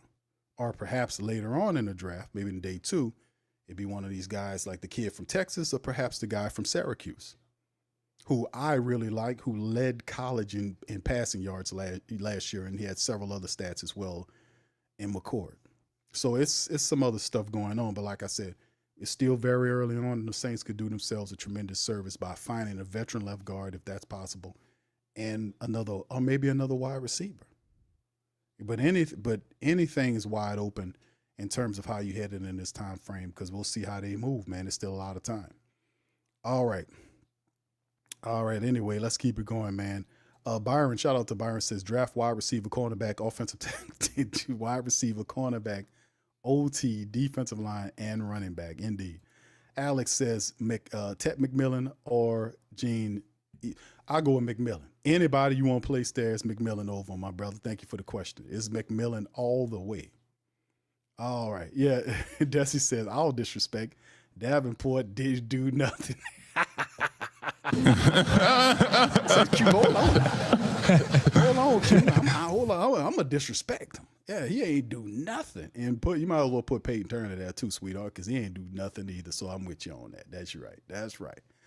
Greg, what's up, sir? Says Q. What about Siobhan Ravel from East Carolina could be a good value pick in the later rounds. He says day 2 or 3 if still available. Yeah, me and KT, we talked about that. I'm not against. There's several really good ones, man. We started talking about the draft, man. Man, it's a bunch of really good ones there, man. Like I keep telling people over and over again, there are running backs aplenty, there are tight ends aplenty, there are offensive linemen aplenty, there are linebackers aplenty. The DBs are off the chain. It depends on what you're looking for as far as these as a in terms of a player, what you're looking for. Because some of them guys, it's a bunch of people. Like we just talked about Will Johnson and Jahdae Barron. But Siobhan Revel Jr. is another one. What's the kid? Trey Amos, like him. It's quite a few of Darion Porter. Man, there's so many of them, man. There's so many of them to talk about. Zay Alexander. He was another dude from the LSU Tigers that has good size, speed. He's another terrific player. So, I mean, it's a bunch of them out there. It depends on what you're looking for. But they got like I said, it's a bunch of really good safeties. It's a bunch of Benjamin Morrison. He's another dude they talked about. The kid from Florida State is another going. It's a bunch of them. The kid from, what's his name? Strong from Tech. So, I mean, it's a bunch of these guys out here, man. It depends on what you're looking for. But him in what you're saying in day 2 or second, or no, he's saying second round or third round. I mean, I don't see why not. I mean, he definitely got the size to play the position. I mean, we'll see, man, how it all looks, man. But yeah, a 6'3" cornerback that's almost 200 pounds, that has speed and he's lengthy. And if you run a decent 40 time, man, that puts that guy up there, because most of these people be looking for big cornerbacks with speed that can cover these big wide receivers. And he's a guy that showed that he knows how to use his length. He has decent speed. He can tackle, and he's good at 50-50 balls. So, I mean, yeah, that would definitely be interesting. Somebody would see him. All right, Jonathan says, what's going on, Q? I have a question. Have the Saints had any player that they drafted that played out of position from what they were in college have any success at the position they're playing? And so, all right, shout out to you, first of all, Jonathan. Thanks for the question. He says, did the Saints have any player they drafted that played out of position from what they were in college? Yeah, they had players that played out of position. Yeah, one that comes to my mind right away is Andrus Peat. Andrews Pete was a guy the Saints had drafted. Andrews Pete was a left tackle from Stanford, but the Saints still had Teron Armstead and Ryan Repchek. That was the bookends. Paul, what a group of tackles we had. They had Teron, and then they had Ryan Ramczyk. And they drafted Andrews Pete, and I guess Pete was seeing, Sean Payton seeing Pete as a guy that would be the future of the position once Teron Armstead, left. And the thought process was to then, once Teron leaves, when his contract was up, then you shift Ryan Ramczyk to the blindside tackle position, and Andrews will pick up at the right tackle position. That was the thought process. But instead, when Teron Armstead left to go to Miami, the Dolphins, they didn't shift Ryan Ramczyk to the left tackle position. They left him there. And the reason why, later on, we found out that they didn't want to expose him because they were hiding the fact how hurt he was. Like, they didn't want to put him on the blind side. I'm like, why are they keeping that guy there? But you surely started to get the information later on as they didn't want to expose him, put him on the blind side position because he was having those low extremity injuries.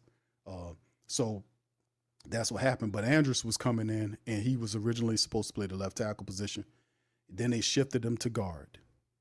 And Sean Payton would then play him when Teron Armstead got hurt, and Teron got hurt a lot on the back end of his career. So he would play the blindside position. He was the guy that would then shift to the blindside, the left tackle position when Teron Armstead was hurt. And when he wasn't hurt, he would play the left guard position.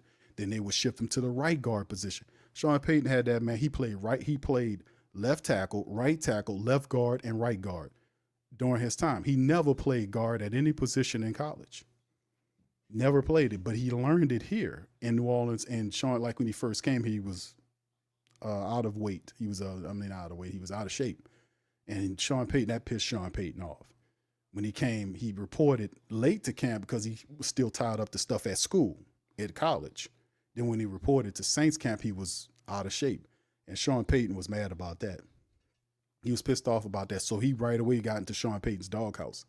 And then Sean Payton just would move him here, play left tackle, play right tackle, play left guard, play right guard. And guess what? He had 3 Pro Bowl nods at the guard position.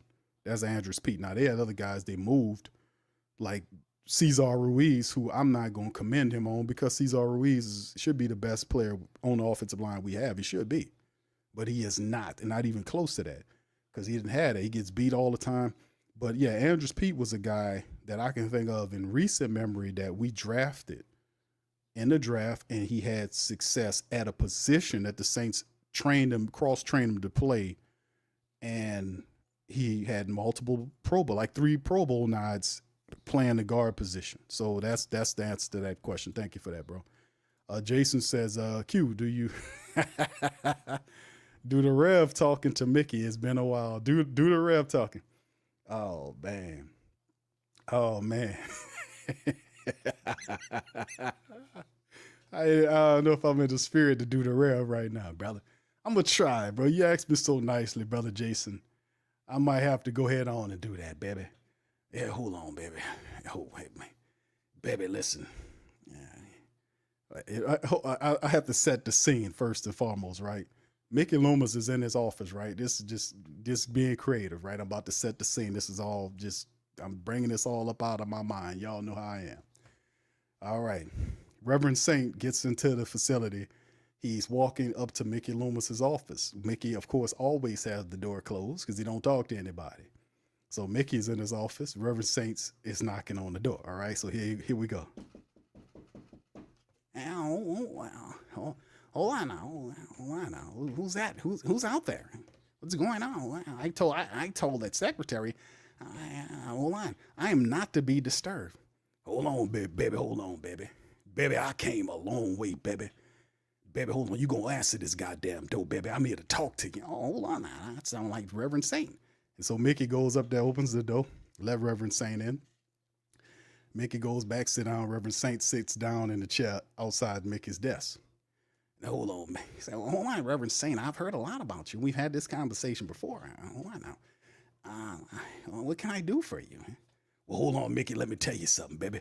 Baby, let me tell you. Listen, baby, I'm upset. Oh, hold on now. Hold on. What are you mad about, Reverend Saint? What's going on? Baby, I'm upset. Baby, I'm upset because baby, what are we doing? Baby, what is all this? What's going on, baby? What are we doing here? Baby, we were supposed to be rebuilding, baby. Baby, what's going on here, baby? Baby, I don't know what's going on. Hold on there, Rare. Hold on, slow down there. I'll explain everything. I'll explain it all to you. Hold on now. Hold on now. We're gonna we're bringing everybody back.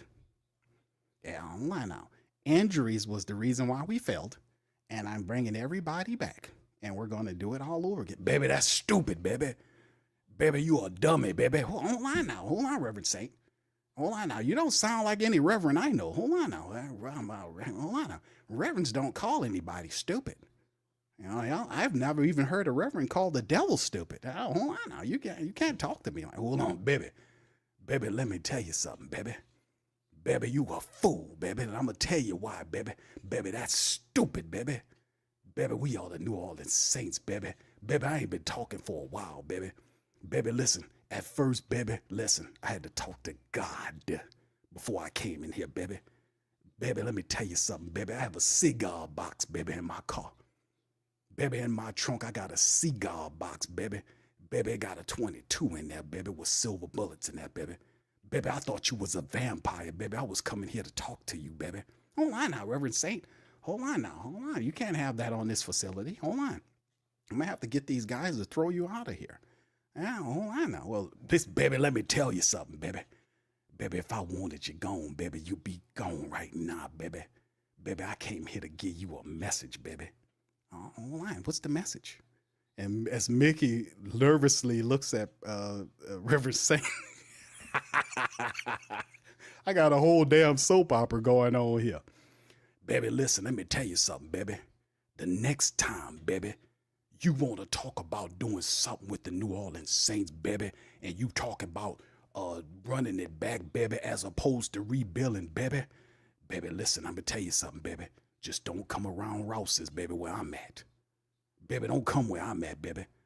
Baby, I'm just telling you off the T.O.P., baby. Don't come around where I'm at. Hold on, Reverend Saint. I don't, hold on, I'll appreciate you warning me about that, but I don't shop at Rouse's anymore. I get all my groceries delivered. Oh, yeah. Last time I went to the grocery store, goddamn guy kicked my basket over. I had eggs and muffins and oysters and every damn thing, and that guy just flipped it over. Well, baby, that probably was my cousin KT, baby, because he's sick of you, baby. Let me tell you something, baby. All right, baby, that's the end of it. That's the end of it. That's the end of my little drama there. All right, Jason. All right, Jason, I hope you enjoyed that. I hope you enjoyed that, brother, because I would have done that shit for 30 more minutes. All right, Saints Pales Chopper. What's up, Kai? I said, what's good, QSBN? Do you see the Saints signing a veteran wide receiver? Also, do you see us drafting McMillan with the 9th pick? Yes, on the McMillan pick. If he's there, the Saints definitely going to take him. And we talked about it earlier in the stream. You know, maybe perhaps Keenan Allen, the wide receiver that, you know, we have some that Kellen Moore has some familiarity with when he was offensive coordinator with the Chargers.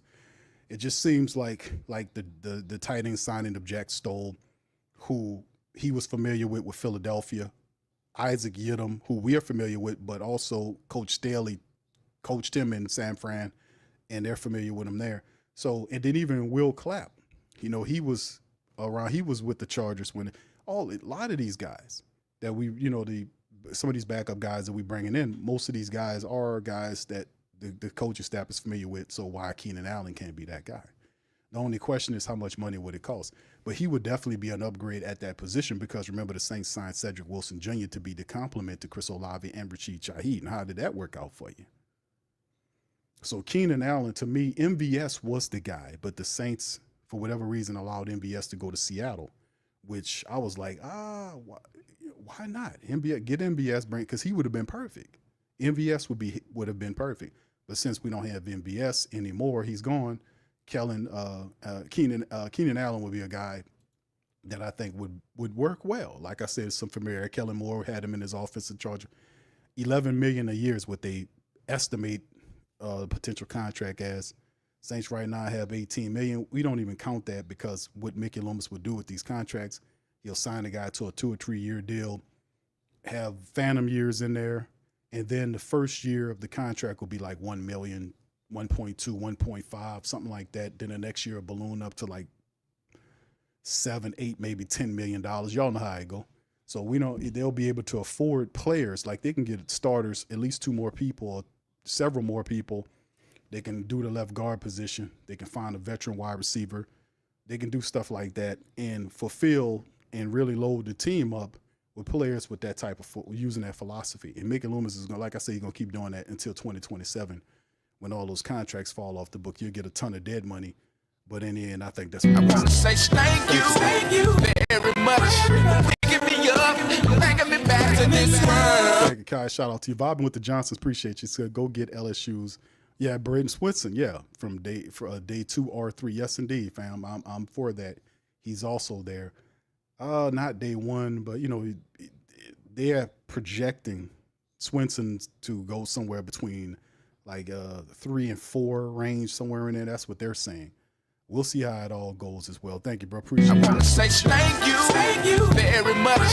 Picking me up, bringing me back to this world. All right, shout out to y'all, bro. Peace you. What's up, JT? Shout out to you, my man. Brother Hennessy, how you doing, brother? He says, what about edge rusher? Oh man, Justin Pierce, your boy from Tennessee. Man, yes indeed, bro. That dude there, man, I talked about him before. I think that dude is that guy's awesome, bro. That dude's awesome. I mean, he has the size and everything. James Pierce, man. I mean, you know about Abdul Carter. We know about him. We know about Williams from Georgia. This is Scorton from Texas. A&M is another dude.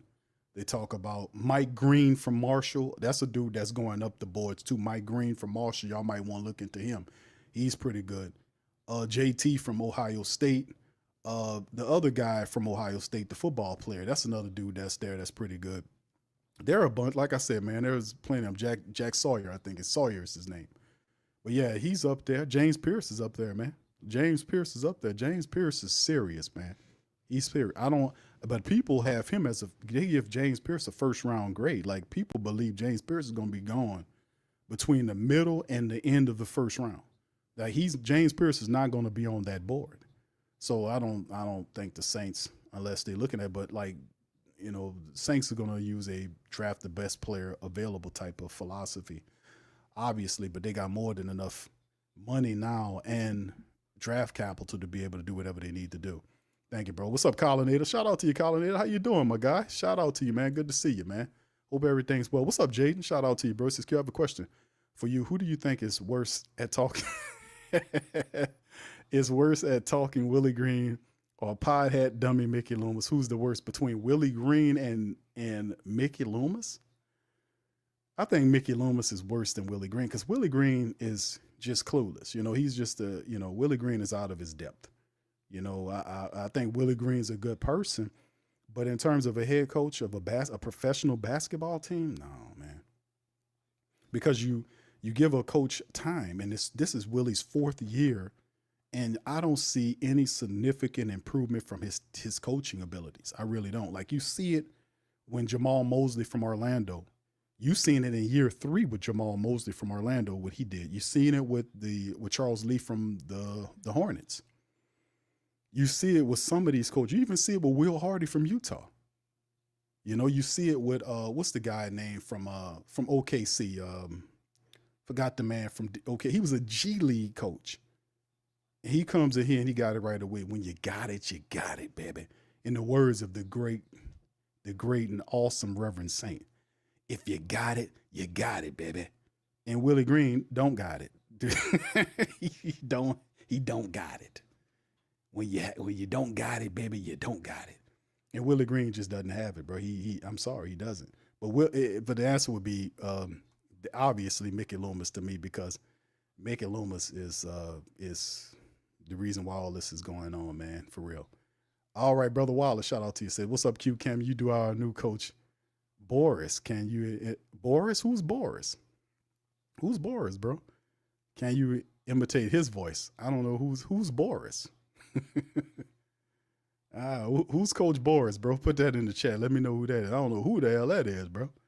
All right. Byron says, yeah, Cam Scatterbull to be the guy get in round 2 or 3. It's once again, running backs are plenty. Like we talk about these players, man, it's about having a vision for what you can do for some of these players, fam. And I mean, obviously, Ashton Genty's probably not going to be there at 9. I anticipate him being gone before that. You never know. But guys like Omarion Hampton, we just did the breakdown on Patreon for our family members. We did the first mock draft and the running back breakdown available to our Patreon and our YouTube membership family. So y'all, if y'all didn't get a chance to check those out, did a really exclusive running back breakdown with video and all that attached to it, so y'all guys can see these guys that we talking about. But Omarion Hampton, Caleb Johnson from Iowa, Henderson from Ohio State, Judkins. Love Quinshawn Judkins from Ohio State. Love that guy, how he runs. Cam Scatterbull, Damian Martinez. Who else is there? We just did the breakdown. That's why some of these guys are fresh in my mind. Neal from Kansas State's another good one.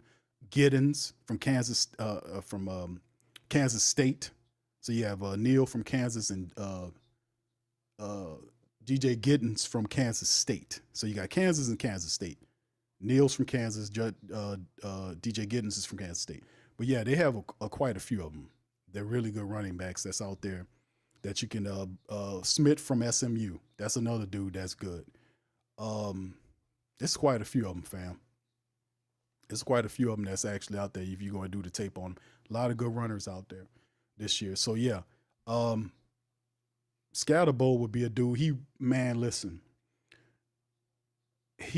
Cam Scatterbull on film, watching him, I just love that kid. Like every time he runs the ball, it's like the guy got a chip on his shoulder. Like it's the way he runs, the fact that he goes down, he's a 5'9", 5'10", 220 something pounds, but he runs angrily. He has speed and acceleration. He reads the room very well. You know, he makes these cuts and he runs with such ferocity. He catches the ball out the backfield, and he's a dual back that you can complement with anybody. But Scatterbull is the type of player you bring on your team. He's a winner. His motor's always on high. He plays with a chip on his shoulder. And I just love how that guy plays the game. I love watching film on Cam Scatterbull. And I think that he could be a second-round pickup for you. Got big play potential. Love how he plays the game, man. Loves his style of play. I just do. Love how he plays. A chip on his shoulder big time, man. All right. All right, big ups to you. What's up, Pelicanola? Says Q, have you been working on your Kellen Moore? Okay. I like, who the hell is Boris, man? No, man, I have not been working on my Kellen. Hell, I had just got a Rizzy down before he got up out of here. Y'all know I was working on Rizzy's voice for a while, man. Before I finally got it, huh? I got to hear him some more, man, before it clicked. No, I have not been working on this voice, man. But something tell me y'all gonna make sure I do. KT says, Q, look up Benjamin Morrison, 6'4", 6 foot, 190-pound cornerback from Notre Dame. I sent you his highlights. Okay, I'm gonna look him up, brother. If you send me his highlights, then we good to go, KT. Yeah, Ben Morrison. Yeah, yeah, from Notre Dame. I talked about him earlier in the show. Yeah, Ben Morrison. I think I did a breakdown with Ben. I think I did a breakdown about him before from Notre Dame. Yeah, I've heard of him before. KT, I'll watch out what you got though, bro. Yeah, pretty good. Yeah, he's man, y'all. If y'all don't know who's for the Patreon, YouTube family members of the stream and the platform, y'all check out that video, that running back breakdown we just did. But yeah, Cam Scatterbull is one of those guys we talked about, but they got guys in there that's north-south downhill runners. There are scat backs. There are guys, it's a mixture of both.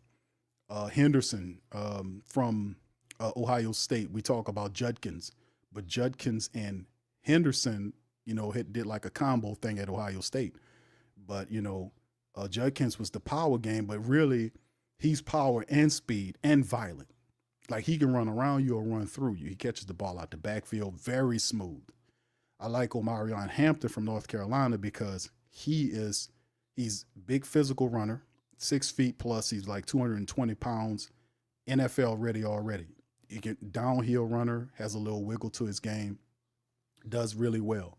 We already know about Genti. Ain't no need to talk about him. We already know how elite he is.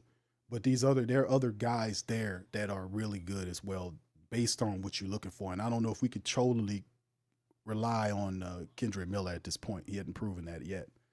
So yeah, y'all watch tape of Scatterbo. He just like lights you up like, man, that's what we talking about. That's what kind of runner you want. All right, Bobbin says, this draft is generational draft. I just hope we capitalize. Thank you. I want to say thank you very much. Picking me up, bringing me back to this world. All right, Bobbin with the Johnsons. Thank you, sir, for that, man. Much love to you, man. Appreciate that. Hope you and the fam are doing well, my friend. Yeah, it is. They got a lot of players in this draft. Like, it depends on your vision and, you picking these guys. But there are a lot of guys in this draft that can help. I know you hear that every year because every year is the truth. There are guys in this damn draft that if you're smart and you know what you're doing and they fit what you got going on, you can find your franchise quarterback in this draft. If you're smart, you can find the next heir apparent to Elvin Kamara. Not saying he'll be Elvin Kamara, but an apparent to it. You can find the next wide receiver in this draft, the pair of Chris Olave.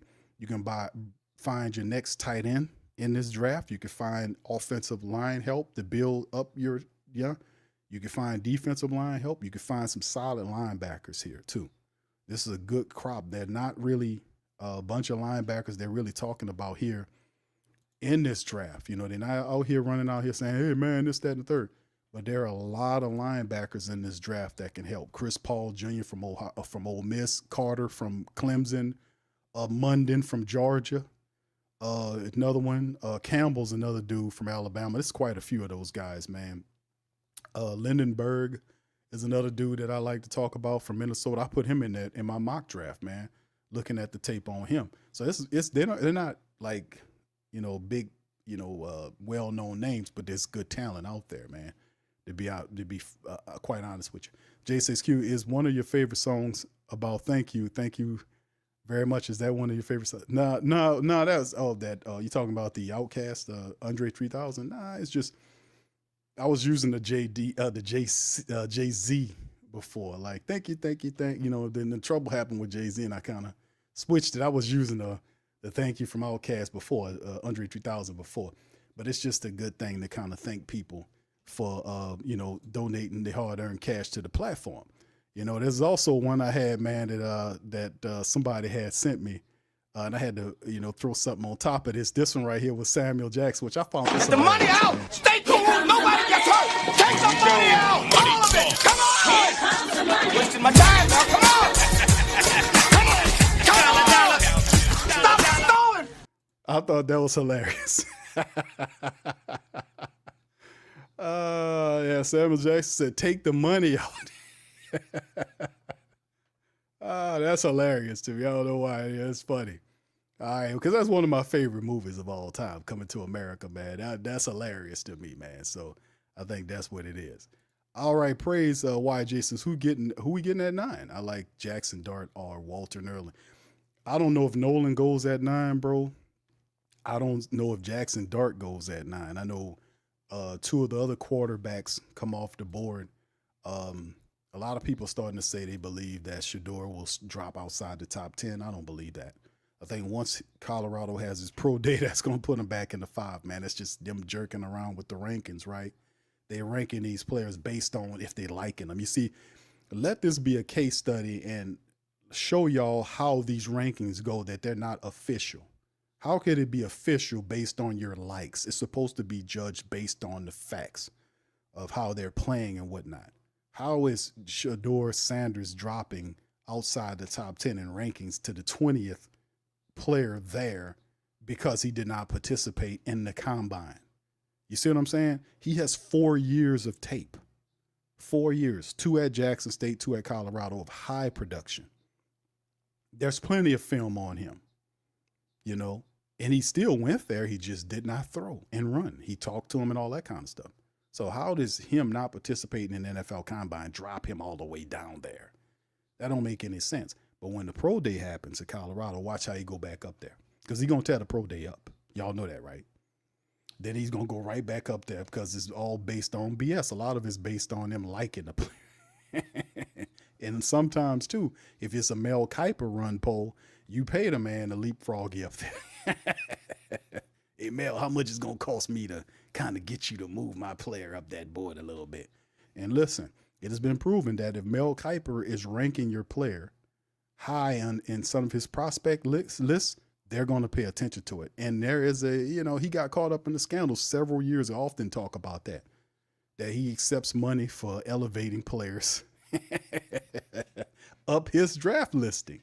Come on, man. Mel Kiper, you can take Mel Kiper and put him in at the scene when you seen what's the man sitting up there when he was sitting up in the nightclub when they walked in and they was dapping everybody off and it was all dressed up, and it was Henry with his woman, and then Joe Pesci had his woman, and he walked up in there, and the guy brought them all the way up to the front of the club, and they had Valentine singing on the stage, and they sat down there in the front, and he was tipping off everybody. He was tipping the weight off, putting money in his, shaking hands, meeting people, putting money in their hands, doing all that, paying people off slickly, slyly and slickly. And then they set up front. You could take Mel Kiper and put him behind them on that movie and not skip a beat. You really could, man. He fits right in there. He in the table behind him. Yeah, that's how they be running, man. They're like, man, ain't nobody gonna be fooling me. I know how this go, It ain't based on life. There's also money involved. You're getting paid to elevate players, man. You got to Google that. He got caught in a scandal. That was many years ago, man. I remember all that. What's up, brother Dedrick? Shout out to you, man. Appreciate you. All right. All right. KT says, Q, the running back class is like shopping for a steak at a premier deli. Yes, indeed. You have prime rib, filet mignon, T-bone, sirloin, Kobe. Oh, yeah. You KT, you're right. Like I was telling people, man, the running back, man, don't let them tell you nothing different, fam. You got superstar in Genty. You got players like I said, Omarion Hampton from North Carolina is the real deal. Johnson from Iowa is good. Henderson from Ohio State is good. Cam Scatterbolt in most drafts would be considered like a top 3 running back. He's like 4 or 5, French. He's in there. Depending, like it's so many different guys. Judkins is like pushed outside the top 5, but he's really man. He's phenomenal, man. And then you got smaller backs like Jordan James, the running back from Oregon. I had tape on Jordan James running around here. He was a 4.46, but he had all this production with Ohio. Then you have ETN from Georgia, who brother plays in the pros. He's there. DJ Giddens is another guy we talked about. It's a bunch of dudes. It's a bunch of guys that's out here that you can go into. Ollie Gordon II from Oklahoma State. He's another dude to talk about, man. We broke that down about him. What's the guy from Central Florida, Harvey? It's a bunch of guys out there, man, that people just they don't know. But indeed, man, shout out to you, KT. All right, yeah. He says look up Phil Mufa from Clemson, the running back. Hold on, let me look that up. KT, thank you, brother. I want to say thank you very much for picking me up, bringing me back to this world. Hold on, I'm trying to see if I can find this running back right here KT talking about. Oh, yeah, hold on. Yeah, 6'1", 230 from Clemson, Phil Maffa. Yeah, they got him listed all the way to the back of the rankings. Yeah, from Clemson. 6'1", 230, fam. How about that? He ran for 1,115 yards last year, 8 touchdowns with Clemson. The man averaged over 5 yards a carry. He's 6'1", 230 pounds. Guess what kind of running style he has? 216 carries, 5.2 yard average, 8 rushing touchdowns, 1,100 yards. And like I said, man, it's one of those things that, 4-year player too, a 4-year player. So yeah, thank you KT for that, man. That's another player, man, to kind of think about. Yeah, KT be on the game with them. All right. Best Wayne song? Wayne? John Wayne? Who you talking about? Colinator? Who's best Wayne song? Vader says KT, everybody's so stuck on gender because of the star power, but this draft is fully loaded if you pass on just like it. Yes, indeed. You're right, bro. It's the same thing with the tight ends, bro. Tyler Warren is the best of the bunch, but he's not the only one. I mean, it is a bunch of, like I keep saying, fam, Tyler Warren is special, but there's other really good ones. Mason Taylor's out there. Arroyo from Miami is out there. The kid from Fannin Jr. I remember Fannin Jr. from Bowling Green. There you go, Bowling Green. He's there. Loveland from Michigan. Gunnar Helm is another dude. It's a bunch of them, fam. It's a bunch of really good tight ends out there, man, that can help you out too. I mean, it depends on what you're looking for. It really depends. All right, so anyway, yeah, we got a bunch of stuff, man. What's up, Dedrick? All right, anyway, man, he says, old school players to new school fools. Y'all talking about songs. This draft is all about finding the right fit. Talent is not bad at all. Indeed, bro. You got to have a vision for your players, or they'll end up like our guy Isaiah Foskey. They'll end up like our former linebacker, defensive end of Zach Bowen. They'll end up like what's his name that just left, the defensive Peyton Turner. You know, those type of guys. You don't have a vision for those guys. And Peyton Turner, in the 4 years he was here, the Saints gave up on him in the last year. They signed Chase Young. They just, fam, listen. The Saints gave up on him, man. They could have just traded him for all that. You know, we knew. I'm like, listen. And then, and another thing, please. When you know you giving up on a player, you don't have to tell a player that, but you can say, you know what, we're gonna have to move on from him. The trade deadline is coming up. We know we're gonna look at some of these players here that we are, we're not gonna sign this guy. Perhaps we can pilfer a pick or something from another team to get something for a former first-round draft pick. You know what I'm saying? Give me a 6th round, something like that for the guy. You're not gonna get anything for him. I mean, not for him in terms of draft capital, but I'm saying if he goes past the trade deadline and you don't sign him, you kind of miss out. So how about we just get something for the guy? You know what I'm saying? Before that, because we know we're not going to sign him. The moment the Saints signed Chase Young, I knew they were done. I told y'all that. And they done with Peyton Turner. He can do what Trey Hendrickson did in his last year and had 12 or 13s. Man could have had 20 sacks. They'd be done with him.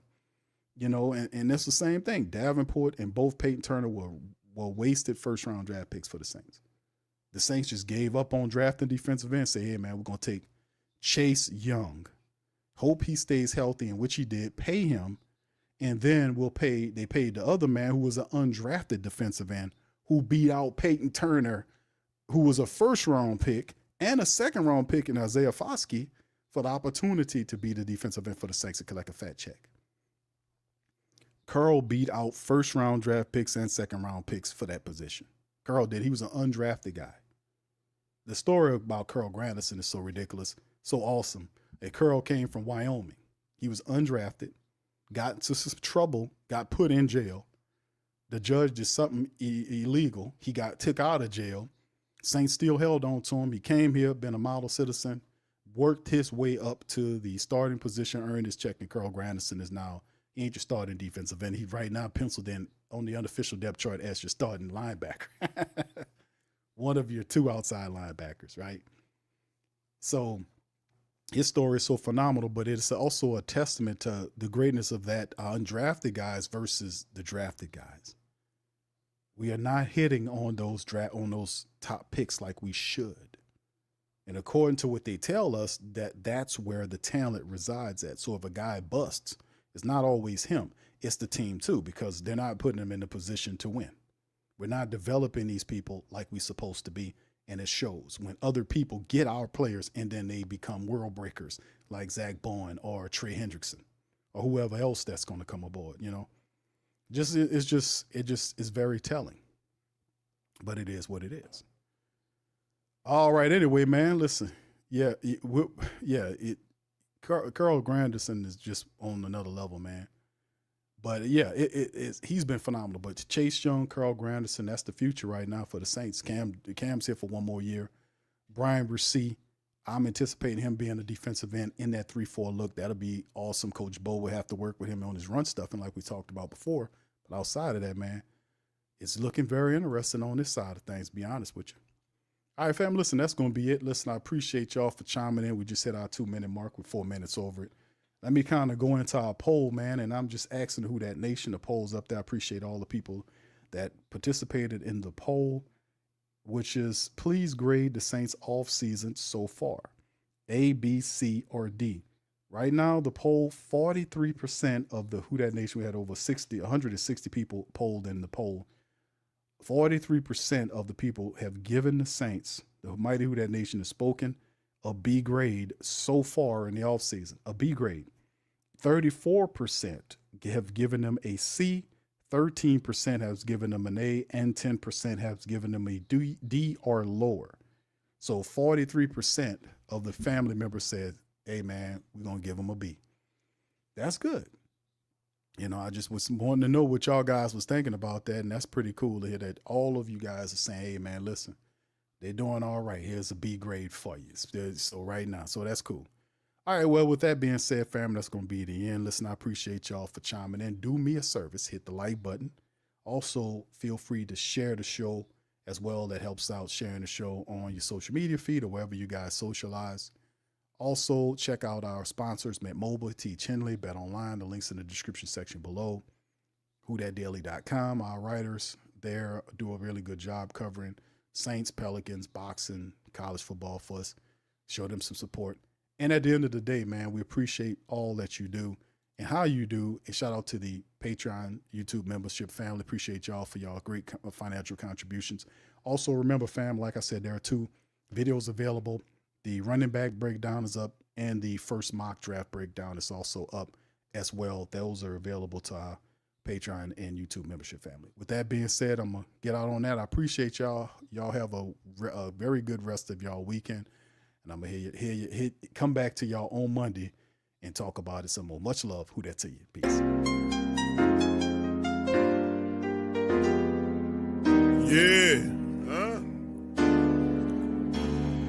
Boogie like Vincent, I'm a who that. I'm a who that. Long as I'm living, I'm a who that. Lose or winning, I'm a who that. Sports Coma, yeah, this is where we do that. Where we do that, where we do that, where we do that, where we do that, where we do that.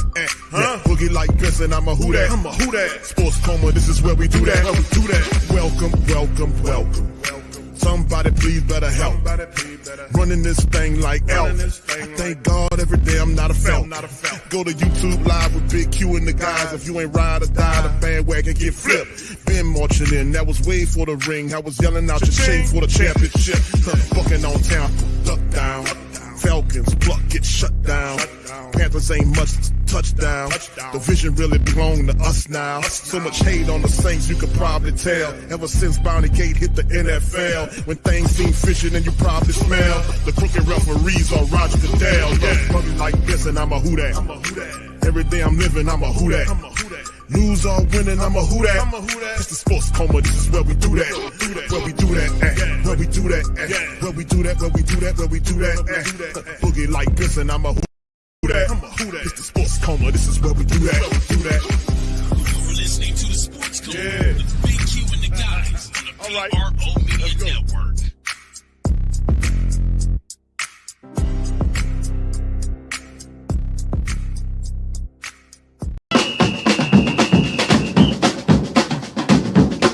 Say they gon' beat them Saints. Who that? Who that? Who that say they gon' beat them Saints? Who that? Who that?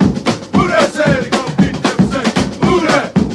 Bet Online. BetOnline is the world's most trusted betting platform and your number one source for online betting in 2025. Whether you're a seasoned fan or a first-time bettor, BetOnline is your ultimate game day companion with the largest selection of odds on everything from NBA and college basketball to NHL and UFC. BetOnline continues to be your number one sports betting source for every three-pointer to hat trick. BetOnline has you covered with odds, stats, and more for every game, every play, and every win. BetOnline, the game starts here.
WhoThatDaily.com. That's right, the WhoThatDaily.com. Your one-stop shop for everything New Orleans Saints, New Orleans Pelicans, LSU Tigers, even the top flight boxing news. So if you're a Who That and you're looking for a place to stay up on your team, WhoThatDaily.com is your site. The WhoThatDaily.com for the sport Who That in all of us. That's right, the Pro Shop is the platform store where you can go and buy all the latest merch to support the platform. Available at the Pro Shops, we have dozens of hundreds of products available for you and your family. Unisex tees for men and women, hoodies and sweatshirts, tank tops, kids and baby items, long sleeve tees, mugs, pillows, wall art, bath bedding, face masks, phone cases, stickers, bags, fanny packs, socks, hats, and many other items. Please feel free to check out the Pro Shops. The link is in the description section below. And remember, it helps the platform continue to grow. Check out the Pro Shop and Who That too.